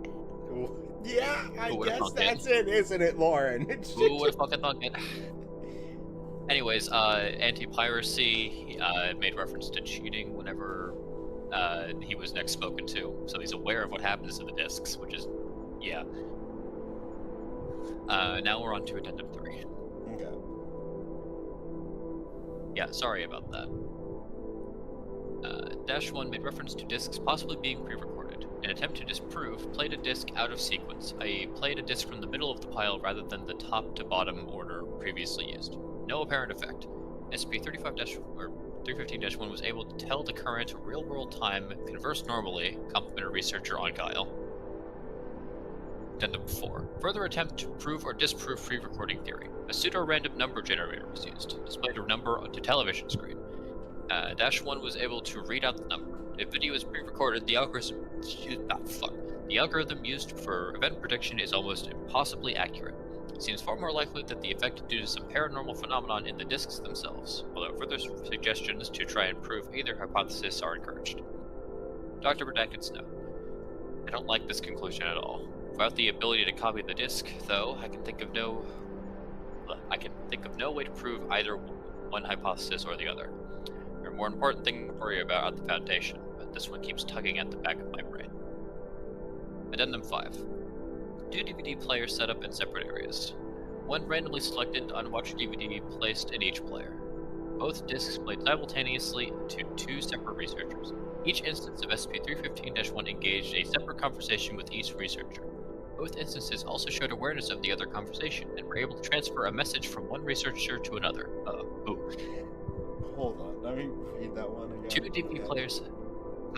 Hold on, let me understand what happened there. I need a moment. Okay, they played 2 discs at the same time, and he was aware of both conversations, even passing a message between the 2 researchers. Oh, that's so bizarre. Okay. Yeah, no, that's cool. Okay, Addendum 6. 2 DVD players set up in the same room played the 2 researchers sitting side by side. Dual instances of -1 able to communicate with both researchers and with each other, creating a 4-way conversation. When asked whether they were 2 separate entities or one entity controlling both instances, the SCP-315-1s were either unable or unwilling to give an answer. Dr. Redacted's note. This is driving me up the damn wall. I'm taking myself off this project for the moment. No psych evaluation required. I'm just getting stressed out trying to figure out how the damn discs work. Addendum 315-7. Experiment undertaken to disprove the hypothesis that the discs were manufactured in the future based on SCP conversation records. An unwatched disc was placed in a player, watched by Dr. Redacted, and logged by Researcher Redacted. Researcher was asked to periodically record conversations incorrectly, logging fabricated questions and answers for both Dr. Redacted and SCP-315-1. All accurate records of the conversation, including the disc itself, were subsequently expunged. The experiment participants induced to forget which parts of the records were fabricated. Inaccurate reports filed away as normal. Results. SCP-315-1 continued normal conversation with the subject, giving no fabricated answers or statements inappropriate to actual conversation. Doctor's note. Couldn't stay away, but I at least have a decent reason for coming back. This proves these are not scripted conversations of future origin derived from our records. It's not a huge breakthrough, but God, am I glad to finally have disproved something. Again, this is a wonderful SCP. I love this one. I just really like the main doctor's two sides of how they handle it. Like obviously the clinical side of it is just like how the fuck does this work, and also this guy's I like how one of them he's was a goober, but I like him. I do really like how one of the doctors was more like, let's ask him and try to figure out from him what bits of information we can. And this other doctor came in and started trying to figure it out through testing of different hypotheses rather than just getting a direct answer. Yeah. I thought it was the same doctor for both of them. I don't know if this is the same one. I'm inclined to believe this is the same doctor because it looks like it's the same amount of space for the redacted name. I don't go back to document A, on the other page. Yeah, it's about the same length, so I'm led to believe it's the same doctor. Yeah, but it's just the timeline. These are just earlier really in the timeline, because if that were the case, that. No, I'm saying a lot of the addendums were probably done pretty early into the tapes. It could be that say this was tape 11 and this was tape 7. This stuff kind of happened on tape 9 or something. She decided. Yeah, there's gaps in between to logically account for it. I think so. I think it's all all the main notes that we do see are from the same doctor. Yeah, that could be the case, but God, it's still so cool. I still really like this. What's the meta name for this one? Meta name. Oh, right, I won't be. Doing that won't work, I'm afraid. Yeah. The recorded man. Yeah, I guess it is. Fine. I guess it really is. I can't be too upset about that. Today is a long SCP's day. I mean, we've had some really long ones, and we still made it through, 7? Oh, no, 6. Because Eternal... You did also suggest the fucking psych ward, so, you know. Yeah. And we still have, another hour or so to go. Damn it. We should just end early. Fuck it. No more SCP. We stop here. Yeah, it doesn't get better than this. Sorry, chat. Nope. I don't want to read about some dumb fuck ass lizard anyway. So. Yeah. Or a light that drains color. Ugh, boring. You. I might make an excuse for grow your own castle kit, but anyways. What about the cancer garden? Eh. Alright. How big is this? Would you like? Oh, there's an experiment log. Hold on. I was gonna say if you wanted to take this one as well, since the last one was like. I mean, you read most of this log. I'd say I did read most of that one, but again, accidental. I'm not upset with it though. Again, I'm starting to think we should try and look through them. I'm not saying read it, I'm just saying see on average how long of a roll it is. I think we leave it up to gambling. That's what the SCP stream needs, is more gambling. If you accidentally pick heads, and that's just the only person who speaks, that's something you've got to deal with. Whatever. Anyway. Check the fucking experiment log. Just a pain in the fucking ass. Just want to see how long it was. Okay, cool. It's not that long. Okay, cool. Easy. Who's Dr. Blast? Okay, great. I was hoping for a picture of just like another dog. Can it just be Dr. Cactus-esque, but it's the guy with a stick of dynamite for a head? What kind of creature we got? Okay. That picture, Am I reading this, or are you? I think you can take this one. It's pretty short. Okay. I'll pick up with the next one. Item number, SCP-316. Object class safe. Special containment procedures. SCP-316 needs no special containment other than to prevent misuse by unauthorized personnel. Those operating SCP-316 should wear highly reflective, full-body wear to prevent accidental exposure.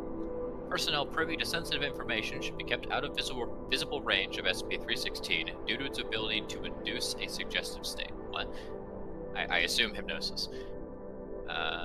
Description. SCP-316 is a bronze-aged carbide lamp.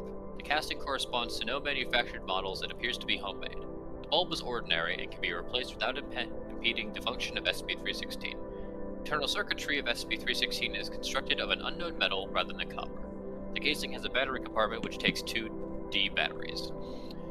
SCP-316 does not function unless 2 D batteries are in the battery compartment with their positive ends facing each other. When switched on, SCP-316's bulb emits a nearly opaque beam of white light. Non-reflective surfaces and materials in contact with this light have their molecular structure rearranged into patterns which homogenize reflected photons, disrupting their wavelengths equally throughout the visible spectrum. Effectively, over approximately 6 cumulative seconds of exposure, affected surfaces lose all color, retaining shades of gray of the same luminosity as the original surface. Reflective surfaces remain unaffected, but appear to stop SCP-316's light rather than reflecting it. SCP-316 has a temporary but more drastic effect on living or sentient organisms. Its effect is spread evenly across an organism, even internally, as long as part of the organism is exposed to its light. Effects are set in after. Motherfucker, take it from the top. Effects set in over approximately 27 cumulative seconds of exposure and gradually wear off over the next 24 hours. In addition to loss of color, most affected organisms experience the following: color blindness, lower body temperature, low energy, slowed movements, monotonic, slurred speech, inattentiveness, short-term memory loss, apathy, lack of aggression, negligible emotional response, passive cooperation with instructions, relative lack of desire to lie or deceive, limited capacity for foresight or creative thought. You turn boring. Huge. You turned into me. Yes. After recovering from the effects of SCP-316, most subjects report symptoms of nausea and depression for up to a week. What about indigestion? Almost all subjects, once recovered, volunteer their displeasure at having been exposed to SCP-316 and may violently resist further exposure. For cross-experimentation between SCP-316 and uncooperative living SCPs for the purpose of pacification has been approved. Oh no. No. No. No, that's terrible. Don't hit them with the pacification beam. Addendum 316-A. SCP-316 was recovered from the residence of a colorblind man arrested for counterfeiting in redacted Texas. Texas! I do just really like that they gave the detail of him being colorblind, but he was also counterfeiting, which is really funny. The man had reportedly attempted to pay for items at a convenience store with colorless bills. A Secret Service investigator noted the apparent quality and validity of the bills, as well as the ink's chemical equivalency with federal ink, and the Foundation investigated. The subject's house was mostly colorless, as it seemed he had been using SCP-316 to navigate at night.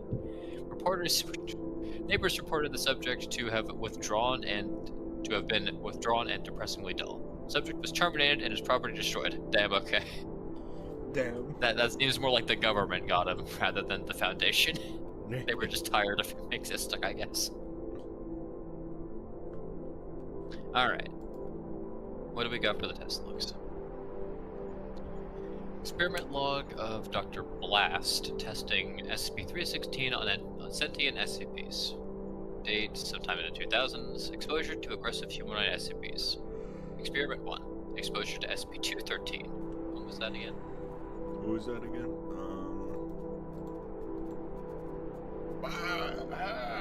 What is that? Wait, what is this? Why do I not remember this one? This guy can sever atoms. Oh! Yeah, I remember him. John Atomic, okay. He wasn't sure when he became able to do it, but then he was like, oh wait, I can do that. Full effects of SCP-316 confirmed after 25 seconds of exposure. SCP-213 exhibits normal symptoms of exposure. Subject is still able to disintegrate matter when ordered to do so, but to a diminished extent, approximately 9% normal speed. Testing concluded. After recovery, subject showed a willingness to comply with Foundation commands to avoid further exposure to SCP-316.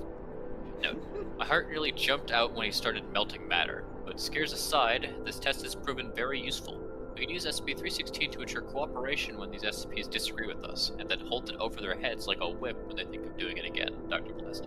Okay, yes, That's this guy's a war crime waiting to terrifying. happen. Don't word it like that, man. Don't You know, do that. I suppose it's a little on the nose with the name Blast, but yeah, this guy's a war crime waiting to happen. Experiment 2, exposure to Able. Oh yeah, this will go great. Full effects of SCP-316 confirmed after 30 seconds of exposure. SCP-076-2 entered a catatonic stupor, still upright. At 49 seconds, subject proceeds to dispassionately kill all nearby personnel. Kill switch activated remotely by Dr. Blast. Assistants to Dr. Blast note him hammering kill switch frantically for up to 16 seconds after SCP-0762 was pacified. Testing suspended. After revival, when questioned, SCP-076-2 remarked that SCP-316 made him feel extremely bored. What else was I supposed to do? Jesus! I guess monsters don't react the same way to this thing. It's a good thing I opted to stay in Site-17 during the procedure. Dr. Blast. No, Dr. Blast will be supervising all further SCP-316 testings remotely, as with the previous procedure. Yeah, probably for the best. Data expunged. Oh, good. 56. 056.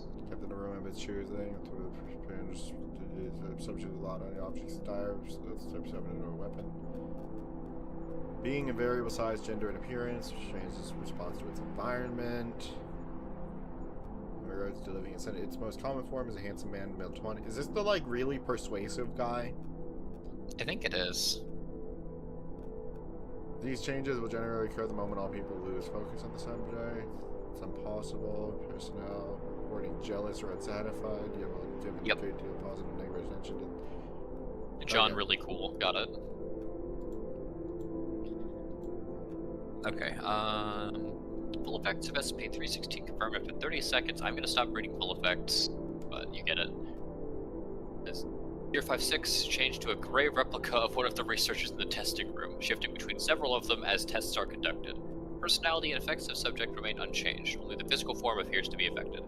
As researchers read out results for Dr. Blast, or viewing remotely via camera, SCP-056 takes the form of Dr. Blast. Microphone in Dr. Blast's area records him shouting an expletive and falling over this chair. Testing concluded. Nobody told me this thing could breach camera transmissions. I've probably been mentally breached as well. I can feel it already, damn it. My eye's probably going to explode. Fuck, this thing can destroy brains, right? Who the hell designs 56? Who the hell designed 56's containment procedures anyway? Damn it, I can't move. I can't fucking move. Go way down to the infirmary. Hurry. No, medical personnel found no physical or mental problems with Dr. Blast. Richard's assistant has requested a transfer. Yeah. Oh, he's so problematic. We love him. He's so fucked. Experiments. Exposure to SCP-343. We aren't there yet, so that's good. It's great. Yeah, we'll just skip it. No, we're not there yet. Note. What the fuck is he doing with a safe classification? Tell 05 I'm not supervising tests on anything outside my security clearance again, damn it. Yeah, it's fair. Alright. Oh, Mr. Deeds! Hi, buddy. Experiment 9, exposure to SCP-662-1, Mr. Deeds. Exposure after 28 seconds, to which the subject exhibits normal symptoms. Subject is asked to explain his origin and other previously unattainable information. Subject remains silent and unresponsive. Administering researcher asks subject to attain a glass of lemonade, to which he responds that he is tired and would rather not. Researcher insists subject leaves in the expected manner and returns with a glass on tray, which is empty save for 3 cubes of ice and a wedge of lemon. Upon returning, subject responds that he was thirsty. When dismissed and summoned again with SCP-662, subject returns free of symptoms and immediately apologizes to researcher for his unprofessional conduct. When asked about the effects of exposure to SCP-316, subject replied that they were unpleasant. Testing concluded. Cheeky bastard. Thank you as always, Mr. Deeds. I was thirsty. He just gets turned into a total ass of a butler. That's lovely. I drank it on my way here. Thirsty. Oh man. Alright, all I yours. do this one. This might be a little much for me. Right Alright, now, that'll so- be it for stream, guys. Get me out of here. We do this every time. Also, hi, Ridge. Hello. Item number SCP-317. Object class safe. Special containment procedures. SCP-317-1 is to be preserved in a vat of liquid nitrogen. Requests for tissue samples from SCP-317-1 must be made in writing. All research into tissue samples from SCP-317-1 must be in compliance with Class 5 biohazard protocols. Magnificent. Examination of SCP-317-2 must be done in Class 3 clean room facilities. Requests for examination of 317-2 must be made in writing. SCP-317-3 has been disassembled. The parts are stored in redacted separate locations. Requests for examination of 317-3 must be made in writing to 2 separate O5 level personnel. No 2 components of SCP-317-3 may be brought within 100 kilometers of each other. I think the music might be a little loud.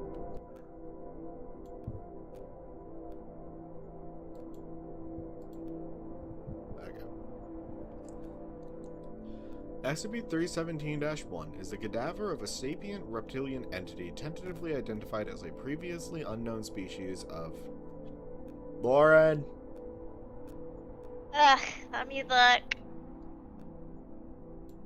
It's in The- French. Translate. Pachycephalosaurid? Pachycephalosaurid.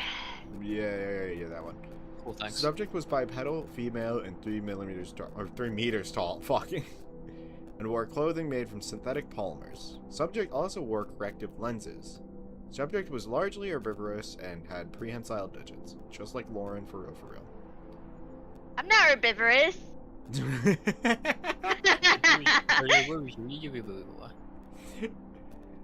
Subject's metabolism was adapted to a higher atmospheric oxygen content, and therefore subject wore a respirator device when not in its quarters.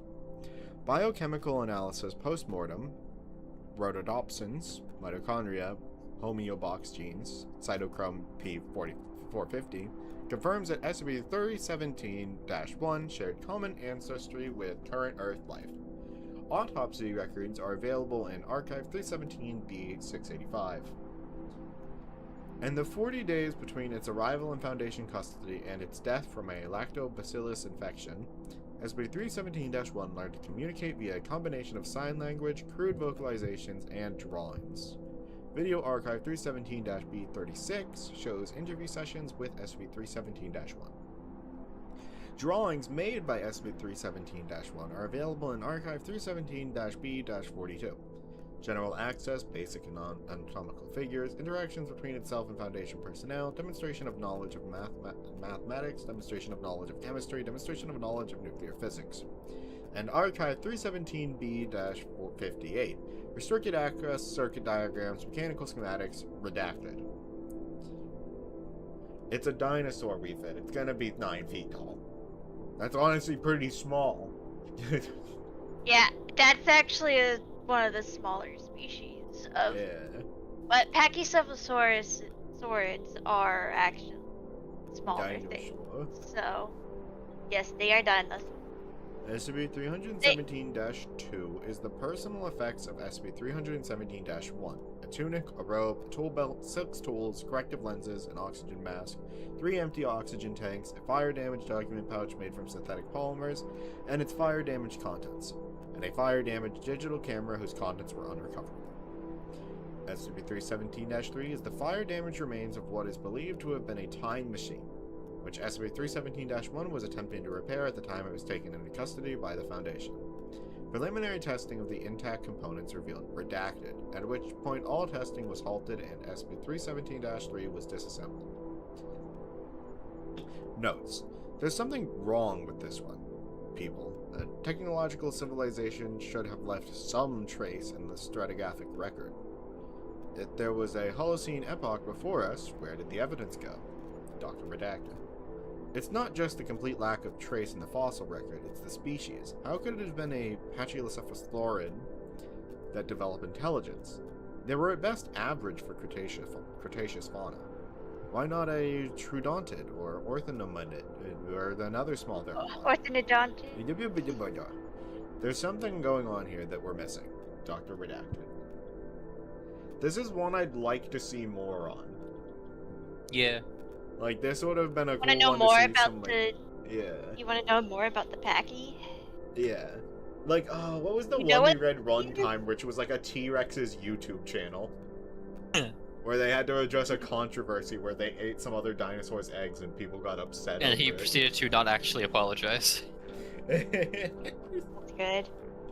And Do it you know anonymously- what a Packy is? What? Know what a Packy is? Is it the one with the head? Yeah, the dome head that they Yeah. like run and whack each other with them. Yeah. Yeah, that's what I was thinking of. Where did I know that from? Probably like one of the fucking like random DS dinosaur games that I've played before. It was probably like Apache and fucking Fossil Fighters or something. Yeah. There it is. Yeah. Yes, we finally managed to reference peak on the SCP stream. Let's go. Yeah. Yeah.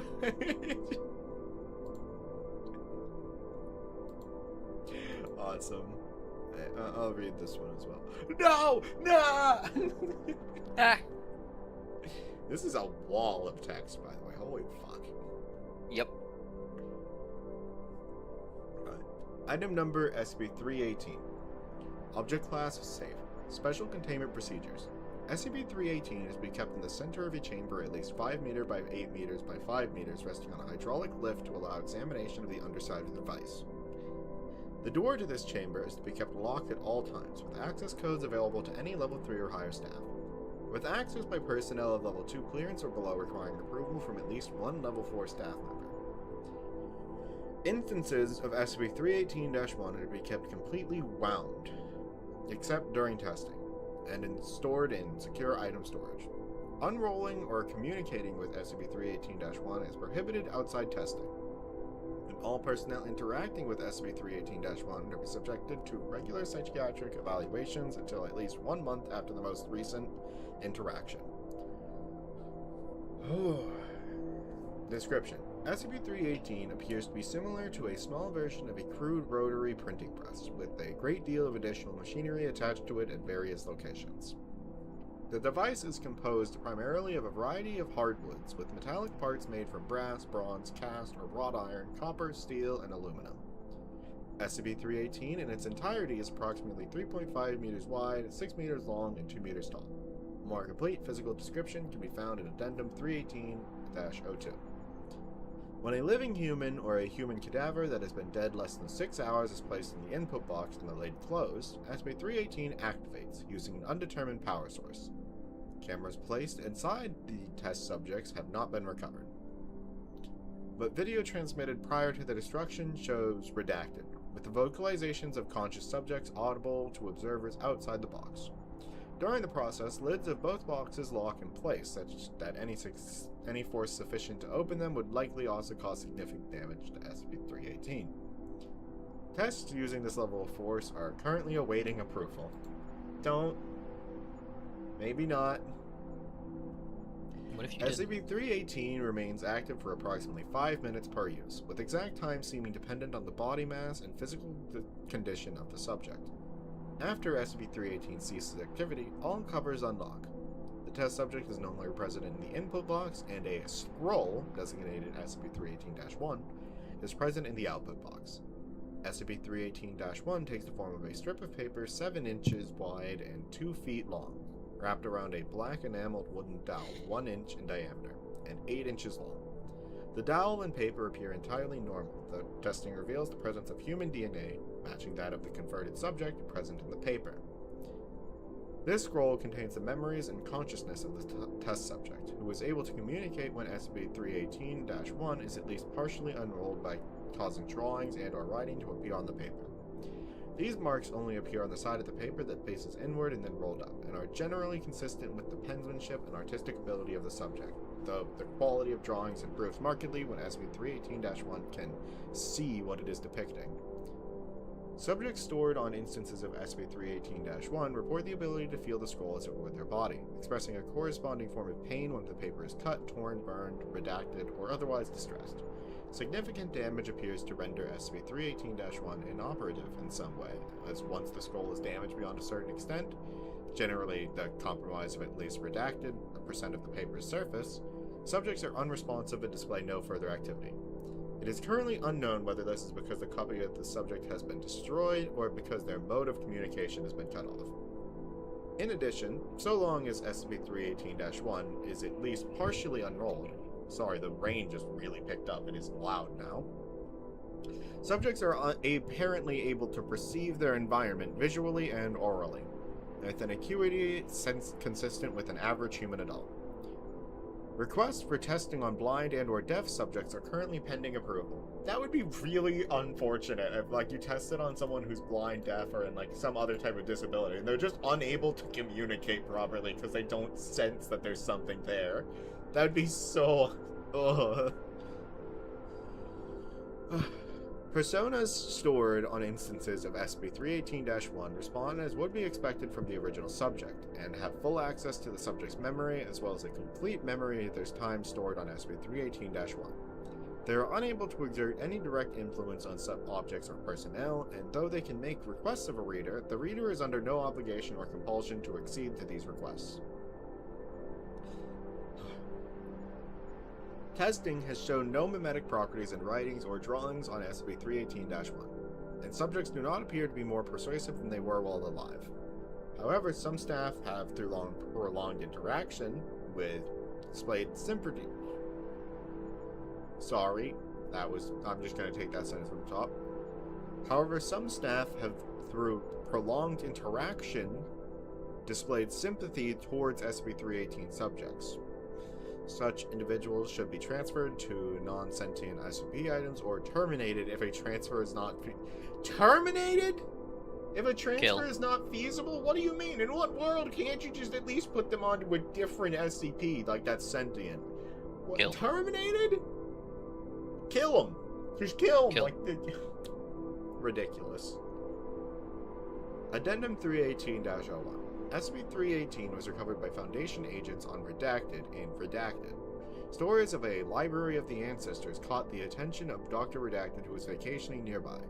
Investigation revealed an isolated monastery containing both SCP-318 and several hundred instances of SCP-318-1. Both the press and the scrolls were taken into Foundation custody, along with a number of other suspicious items, none of which have proved to be anomalous. None of them have proven to be anomalous. The monks questioned and terminated, and the monastery destroyed. Local news reports the following day reflected the accidental fire, which claimed the lives of all its inhabitants, and as well as their extensive collection of antiques. Efforts are ongoing to determine whether any instances of SCP-318-1 remain in existence outside of Foundation custody. Addendum 318-02. Some parts of SCP-318 appear to be significantly older than others, with the aluminum parts clearly manufactured in modern times. While carbon dating has placed some of the wooden components to before the 10th century CE, it is currently unknown whether the more recent parts were installed to replace broken parts or whether they are part of some sort of modification on the original design. The presumably oldest and possibly original parts are distributed throughout the device, suggesting that its overall age is at least 1,100 years, despite the fact that this predates the first known appearance of several elements of its design by centuries. I'm gonna go grab a snack real quick. I know this is mid-article, but we're about to get an ad break, and I might as well. I'm just gonna grab something from the fridge real quick. Oh.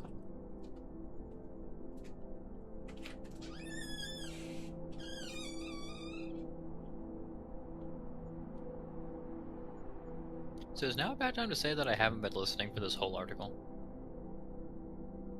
No, because he's gone right now. Alright, cool. What the fuck is this? I have no idea. I Alright, wasn't paying attention either. cool. Spectacular.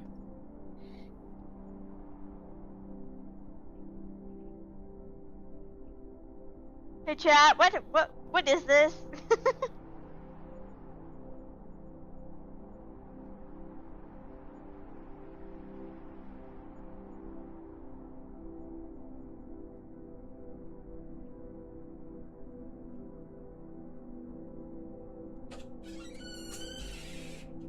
Coming, Junior? Seemingly not. Ad break ends in 11 seconds. Wow. I had some finger jello. Incredible. Yellow. Alright, should be over now, the ad break. Yep. I went to grab a snack while there was an ad break about to happen. So that way I'd just get most of it and I'd have my food. If you can even call jello food, can you? Yes? What even is this? Do you eat it? Maybe.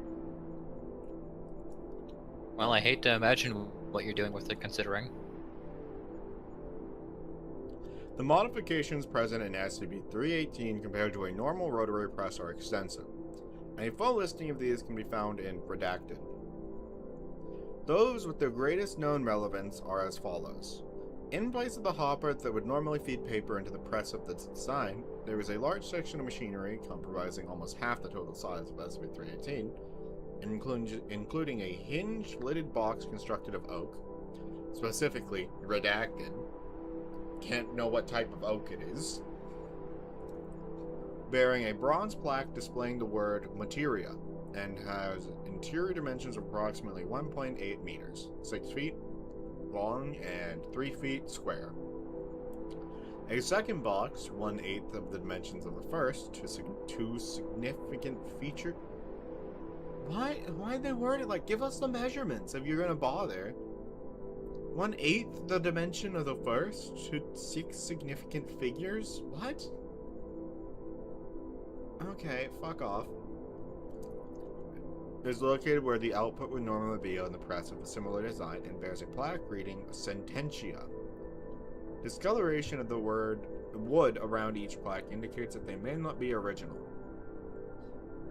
The components which would normally transfer ink and water to the respective rollers are absent, with several cloth and leather hoses running to the materia box. Testing of the roller surfaces for residues has thus far been inconclusive. Addendum 318-03. Work is currently underway to catalog the recovered SCP-318-1. For a complete listing of SCP-318-1 that have been cataloged, including those produced after SCP-318's recovery, see Document 318-1-Redacted. For selected interview excerpts and stimulus test results, see Experiment Log 318. Finish the article limited to the experiment log. Addendum 318-04. Requests to use SCP-318 to enable final debriefing of sufficiently recently deceased Foundation personnel are currently pending approval. Requests to use SCP-318 to interview test subjects killed by memetic SCPs is denied. Addendum 318-05. Additional resources and personnel have been requested for the translation and cataloging of SCP-318-1, as several recent interviews with SCP-318-1 subjects have yielded useful information about certain SCP objects, including redacted. Some interviews have also indicated the possible existence of previously unknown SCPs, one of which, SCP-Redacted, has since been located and contained. It should be noted that a number of the leads produced through interviews of SCP-318-1 subjects have proven to be fabrications, and all information obtained from SCP-318-1 should be considered suspect. In spite of this, it is the belief of this researcher that there may be more to be gained in questioning all SCP-318-1 about other potential SCP objects. Also, you said something about the previous article, Opera. Your headcanon, they built a time machine to steal the oil from the future, since we all know where it comes from and they haven't went extinct in their time yet. That's true. They don't have any oil because they are the oil. So theoretically, they have all of the oil. That's true, they just need to kill people. That's the wrong thing. Go back.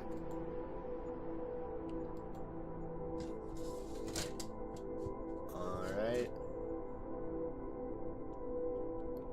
This one's looking pretty evenly split. Alright, cool. Would you like to pick once? Nah.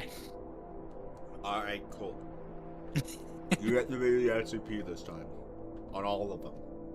Okay. Note, interviews were conducted by unrolling samples of SCP-318-1 and placing the open scroll on a table in view of a video camera. See Video Archive 318-2 for original interview footage. All interviews in this document have been translated into modern English for ease of reading. Only excerpts of the selected interviews are presented here. For complete transcripts, see Document 318-Redacted.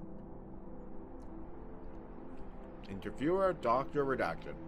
Date, Redacted. Okay. Interview subject, SCP-318-1-27. Original language, Latin. Notes, subjects' responses are in good quality penmanship, in a style typical of 13th century European writings. Begin interview log. I see I have been moved. Where is this place? Who are you? You can call me Dr. Redacted. Please state your name for the record. Redacted. Pleased to meet you. And when were you born?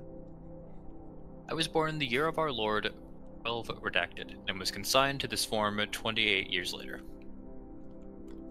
You say you were consigned to this form. Were you still alive when you were converted by SCP-318? Of course, were otherwise my soul would not have been present to be stored thus. Can you describe the conversion process from your perspective? I have some memory of those events, but it is both jumbled and unexceptionally unpleasant. I would prefer to speak on a different subject. Please describe your recollections of the conversion process. May we speak about something else, please? How much time has passed since I was last opened? If you do not answer the question, we will take whatever measures are necessary to ensure your further compliance. Very well. As the lid of the materia box closed, data expunged. What event... or no, not bad. That was interesting. Thank you. What events have transpired of late in the world? My previous caretakers would keep me abreast of recent happenings. I am afraid that is all the time we have allotted for this interview. Perhaps next time. Or just wants a fucking newspaper. Give him a newspaper, that's it. Alright. Junior wants some jello. No, he just wants to get on like that and lay there. Actually, you want this? He's interested in it. He's like, oh, what is that? It's wobbly.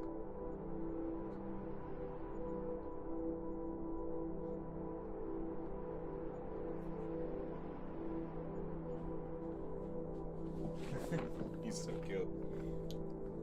I see that ridge, you fucker. After stream. Interviewer, Dr. Redacted, Dave Redacted. I'm just gonna skip to like their original language. Yep. And the interviewed subject. Okay. Interviewed subject 12.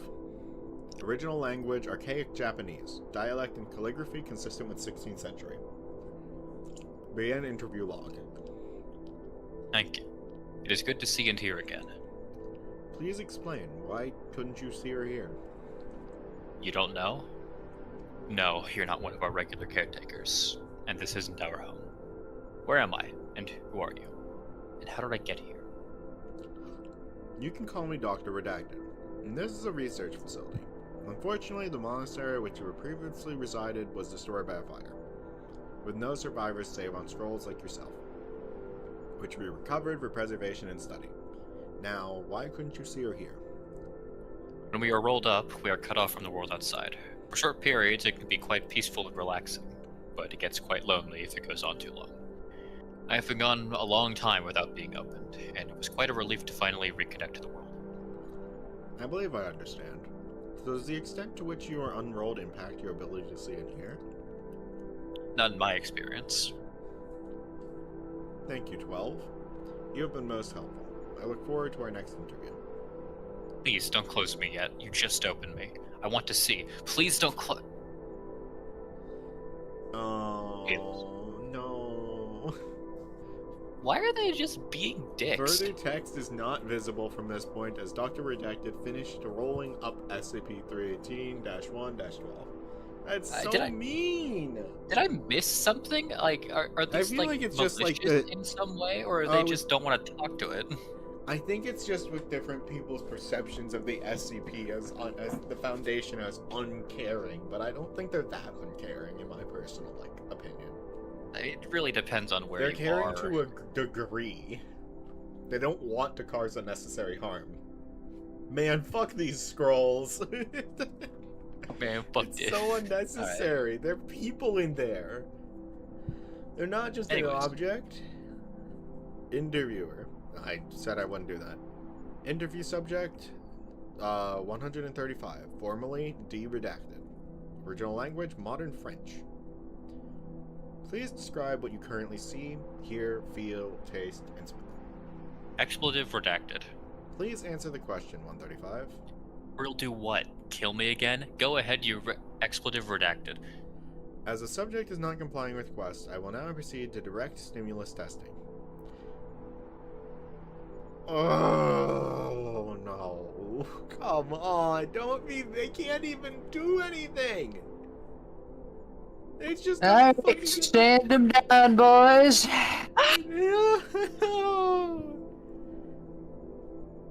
De-redacted, please bring that cart over here. A cart is wheeled into the camera's field of view containing a number of objects including sandpaper, a long barbecue lighter, a pair of scissors, a scalpel, graduated pipettes, several beakers containing liquids including water, ink, nitric acid, redacted, and a roll of paper towels. Dr. Redacted picks up a sheet of 100 grit sandpaper. This is so unnecessary. This is a torture fantasy. This is somebody's fetish. This is ridiculous. Alright. Okay. Ooh, a cart. Real scary. Sandpaper? What's that? Abrasion test. Dr. Redacted proceeds to rub the sandpaper against 318-1-135 for approximately 5 seconds. Ow! Hey! Fuck! Please describe the sensation you just experienced. Rub that fucking sandpaper on your dick and tell me how it feels. Hey, I don't believe it said that. Hey. I'm Dr. sorry, I'm Redacted- taking some liberties here. Dr. Redacted returns sandpaper to cart, retrieves a pair of small alligator clips connected to an adjustable power source. Why? This is so unnecessary. It is. Oh my god. Helix. Subject compares sensation to application of sandpaper to genital area. It's an expression, you sick fuck! Dr. Redacted attaches the alligator clips to opposite edges of 135. Note, in the interests of brevity, further stimulus testing is summarized in the stimulus testing log at the bottom of this document. Okay, Yeah, next put we're Dr. just F gonna on a watch list? Christ. Next, we're just gonna hook him up to a car battery. This is I so think we need to make sure fucked Dr. F is kept away from anything resembling small animals or children. Christ. Yeah, let's just take the sentient thing and torture it. That's the foundation I know and love. I What the hell? I tolerate it to a like that point this guy with wrote SCP. it. I tolerate it to a point with SCP logs because obviously it really depends on the researcher, which group, all that. But like, this did seem a little excessive. This is like I understand actively the malicious. idea, Yeah, but like, I feel like they're actively a little like too callous. Oh. Okay, anyway. Interview subject, D-138. Original language, interviewer's speech in modern English.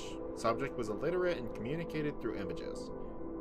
Possibly due to the subject's cognitive handicaps. These images were generally poorly rendered, resembling a child's drawing. Yeah, I put out cigarettes on this one. I rolled this one into a blunt. I wiped my ass with this one. Ugh, awful. The most wretched Swisher known to man. Anyways, Greetings, 138. How are you feeling? do you want me to read these? Yes. They're okay. Smiley face image. Good, good. I'm going to perform some brief tests to see how you respond to different things. Crude image of a smiling stick figure wearing a lab coat, carrying an Erlenmeyer flask in one hand and what appears to be SCP-318-1-138 beyond. Oh my god! They're up to 138? This is, okay, they're not up to 138, they haven't gone through all of the original ones, but... Okay. What was this one? This was 135, so, like, I assume there was, like, what, 120 or something, like, original ones that they recovered? This is like, Okay. hey, they jumped These are ahead. ones they haven't made, then. finished processing those older ones, but they were like, hey, let's test what happens if we damage these on D class instead of the I ones see. that we don't know who they are. I see. Okay. Yeah. Okay. Yes, quite. Doctor applies 0.5 milliliters of concentrated nitric acid near one corner of 138. Chaotic scribbles composed largely of jagged lines. Applies 0.5 milliliters of concentrated sodium hydroxide solution near one corner of 138. May I have your reaction? After approximately 15 seconds delay, an image of a human fist making an obscene gesture. They're just fucking torturing them. It's the same fucking guy. Yeah, stimulus testing log.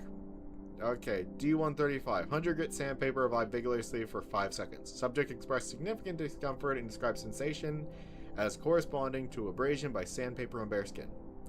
135 again. Electrical stimulation, both direct and alternating current, at a variety of settings. Why? Yeah, let's see how he likes hardcore mode. Subject initially reported no sensation other than the pressure of the electrode clips. As current and voltage were raised, subject reported a mild tingling sensation, which was replaced with a burning sensation whenever the electrical stimulation significantly raised the temperature of the paper. Note, some of the applied shocks were severe enough to cause considerable pain in living humans. Apparently, the subject experienced sensations based on their effect upon paper rather than on how they would affect human flesh. Again on 135, Impact by steel hammer applied 3 times to the unrolled section of 135. Oh Subject my reports god. brief feelings of pressure but no significant discomfort. Stimulus applied. Fire from a commercially produced butane barbecue lighter applied briefly to one corner of the subject and extinguished promptly. Subject response. During stimulation, subject produced largely incoherent words, scattered haphazardly. Penmanship during this period was significantly degraded, rendering many words illegible. Afterwards, subject reported continued pain, comparing the experience to having a body extremity set on fire. He really liked talking about his bodily extremities. No. While the level of discomfort could be useful in inducing compliance in defiant subjects, a less destructive method would be desirable. That would be nice.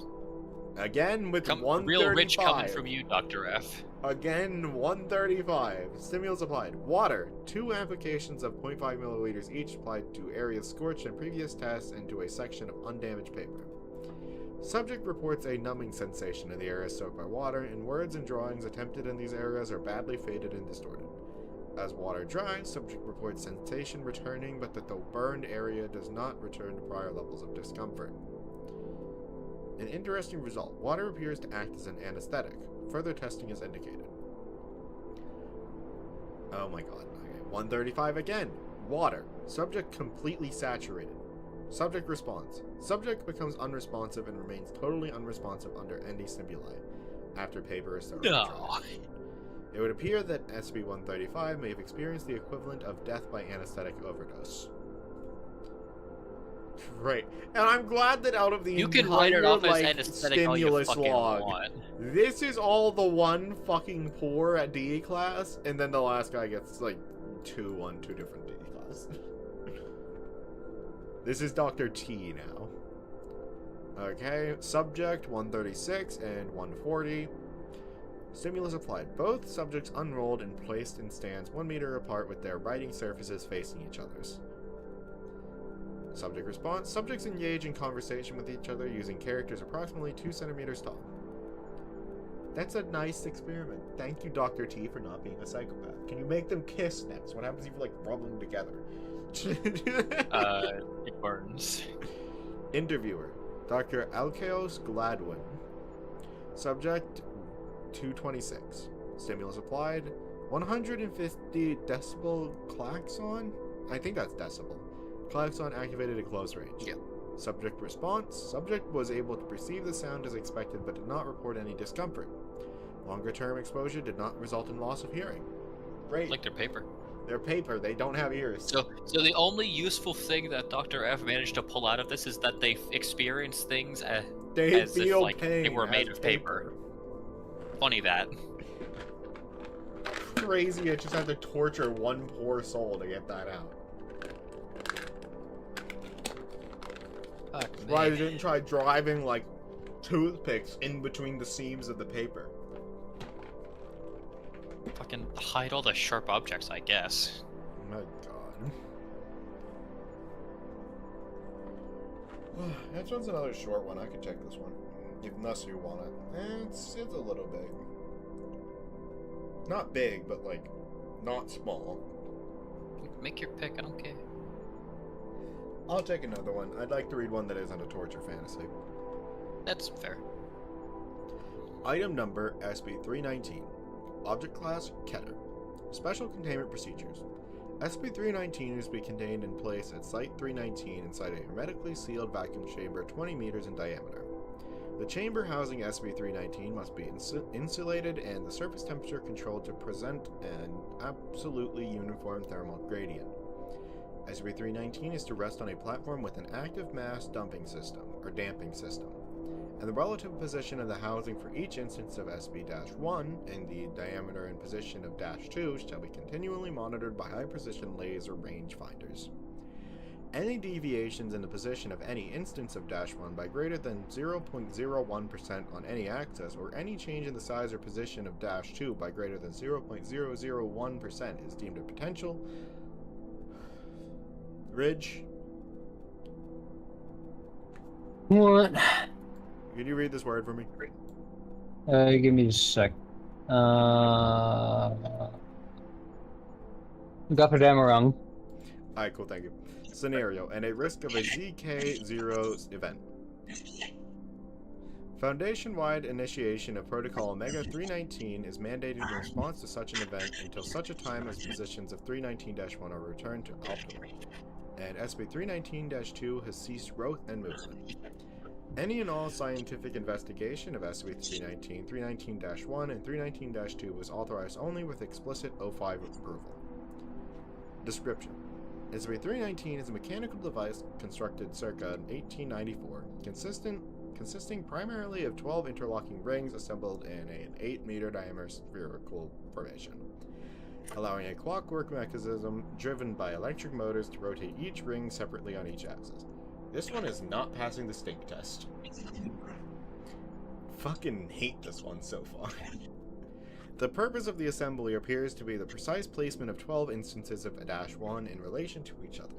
The assembly has been frozen in its current configuration since its recovery, and current motion of instances of -1 has been almost solely due to tectonic disturbances and thermal expansion/contraction of the material compromising 319. Holy fuck. Precise measurements have determined microscopic variations in position due to gravitational tidal effects, but to date these have appeared within acceptable margins. Ugh.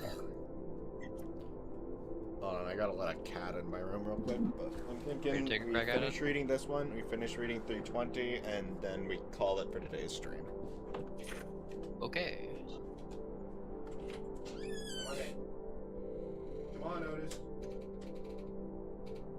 Oh, Otis. What? I opened the door and he just stared at me and then backed away. What the fuck? Oh, cat. There you go. Typical cat. You want me to take a crack at this one? You want to? I was gonna have you read. I mean, I was gonna let you I was gonna... I figure you can end on 320 if it's not, you know, I'll handle, crazy. I'll handle this one. You got 320. Okay. SCP-319-1 designates 12 anomalous mineral specimens mounted on SCP-319. I just dropped my doohickey.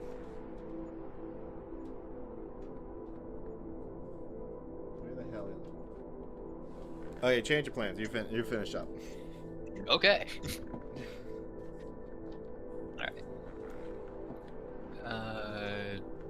We're on designates 12 anomalous, right? Yeah. Okay.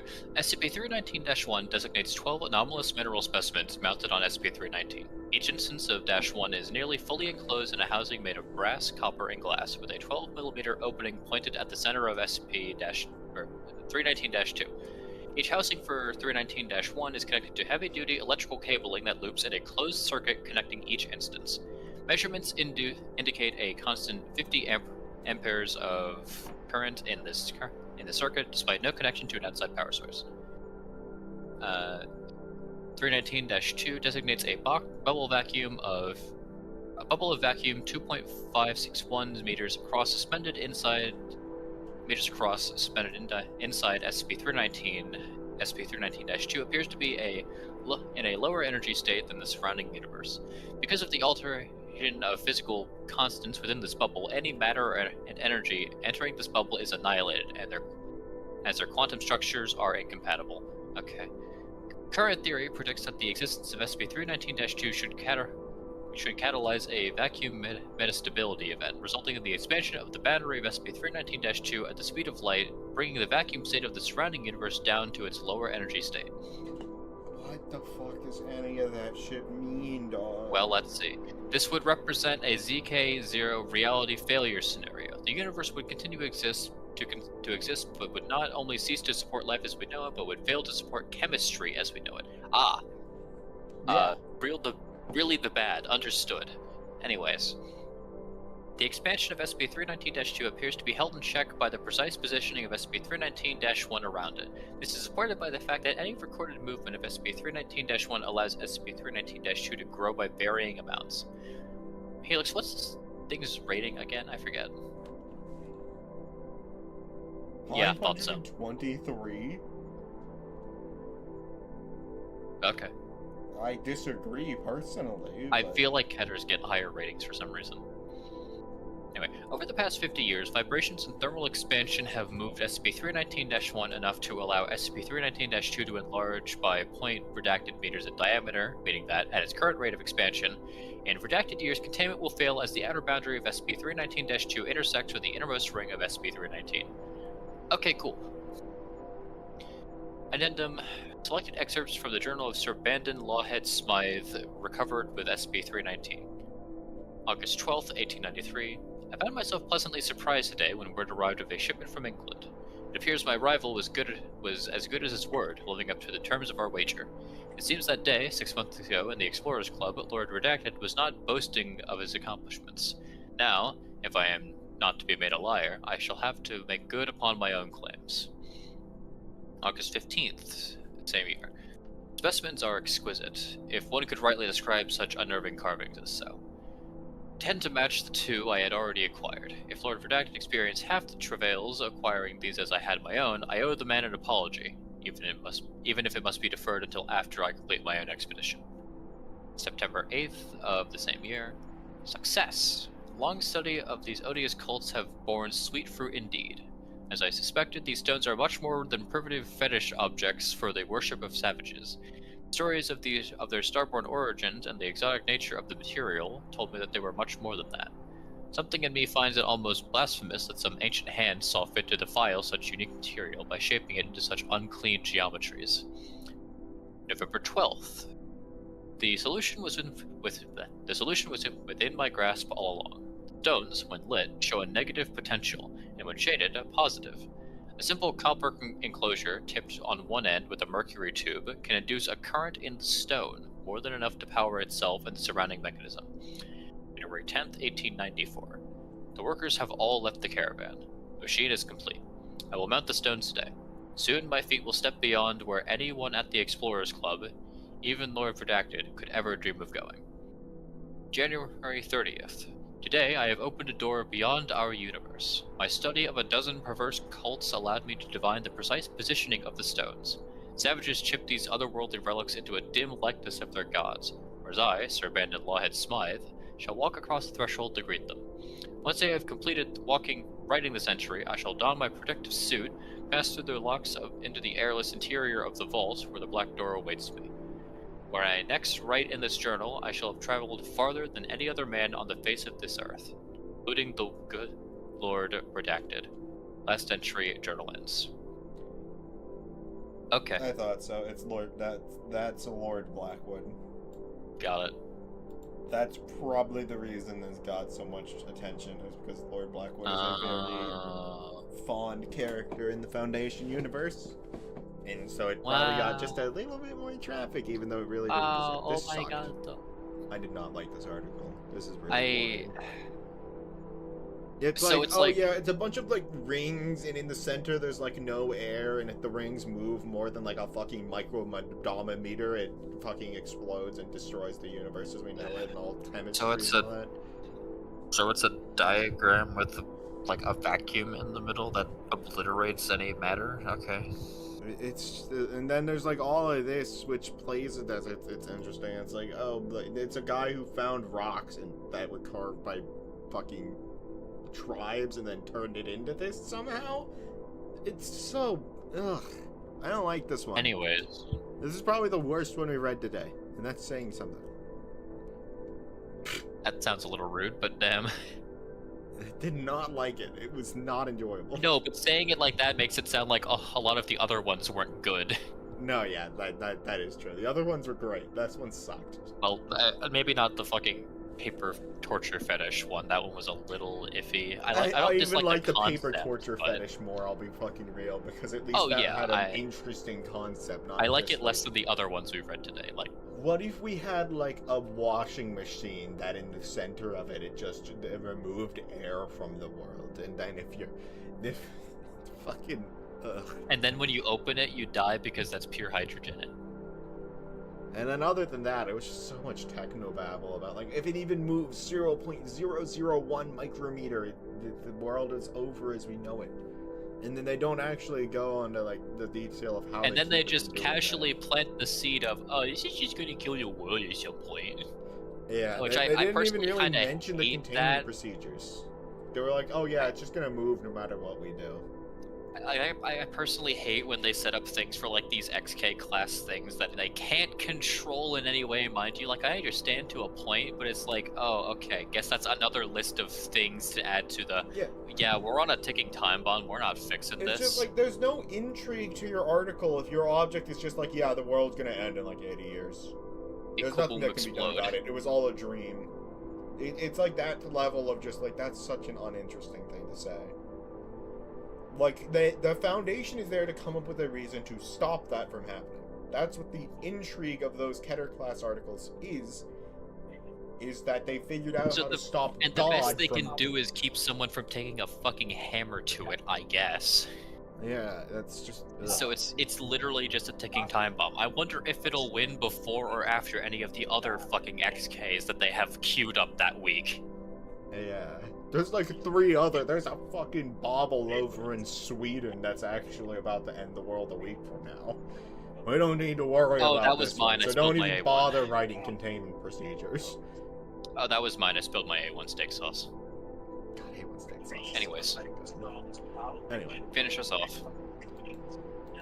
Item number SCP-320. Object class Euclid. Special containment procedures. When not being researched, SCP-320 is to be carefully, slowly lowered into a 6-meter squared? Cubed? Cubed. Solid foam transport tray, which is in turn slowly lowered into a 37 metric ton stabilized vault. So, real quick, Helix. Yeah. Think of it as 2D and 3D. Yeah, I couldn't remember. Okay. Description: SCP-320 is a small glass sphere which affects normal Euclidean space when accelerated along any line of motion. The ball of glass itself is just over 10 centimeters in diameter and just 31 grams. Okay. Light refraction experiments and computed tomography scans have proven that SCP-320 does contain a hollow vacuum. No physical tests have been able to explain why 320 reacts with space-time in the manner that it does. Oh, good, another. Good, another one that just like, we don't know why it does this. Oh, we right, put it this in a is that box, we're Higgsfield hoping it's one that okay. was... This is the Higgsfield one that we saw a while back. Alright, keep going. As SCP-320 accelerates, its mass and gravitational effect on matter and space around it compound exponentially in relation to its acceleration. The theoretical physics that predict these effects are more in line with those of string theory, though the effects are not fully accounted for. As the ball speeds up, it is surmised that a possible theoretical Higgs field becomes hunched up and drags against it. Observed as an increase in mass. I have no idea what any of this fucking means. This is both in line and against Einstein's theory of relativity, governing matter's limit of speed. I can't wait for any of the comments to be, well, it's a good thing it's only a theory of relativity. A second theory claims that while at rest, SCP-320 houses an uncollapsed singularity. While in motion, the uncollapsed gravity field folds in upon itself, strengthening it. As normal matter accelerates towards the speed of light, its own mass becomes the limiting factor of its own speed, slowing it down, making it harder and harder to accelerate from an observer's point of view, as if drag was acting upon it. In a similar sense, the mass of SCP-320 slows its acceleration, but does so in an unexpected, unique way.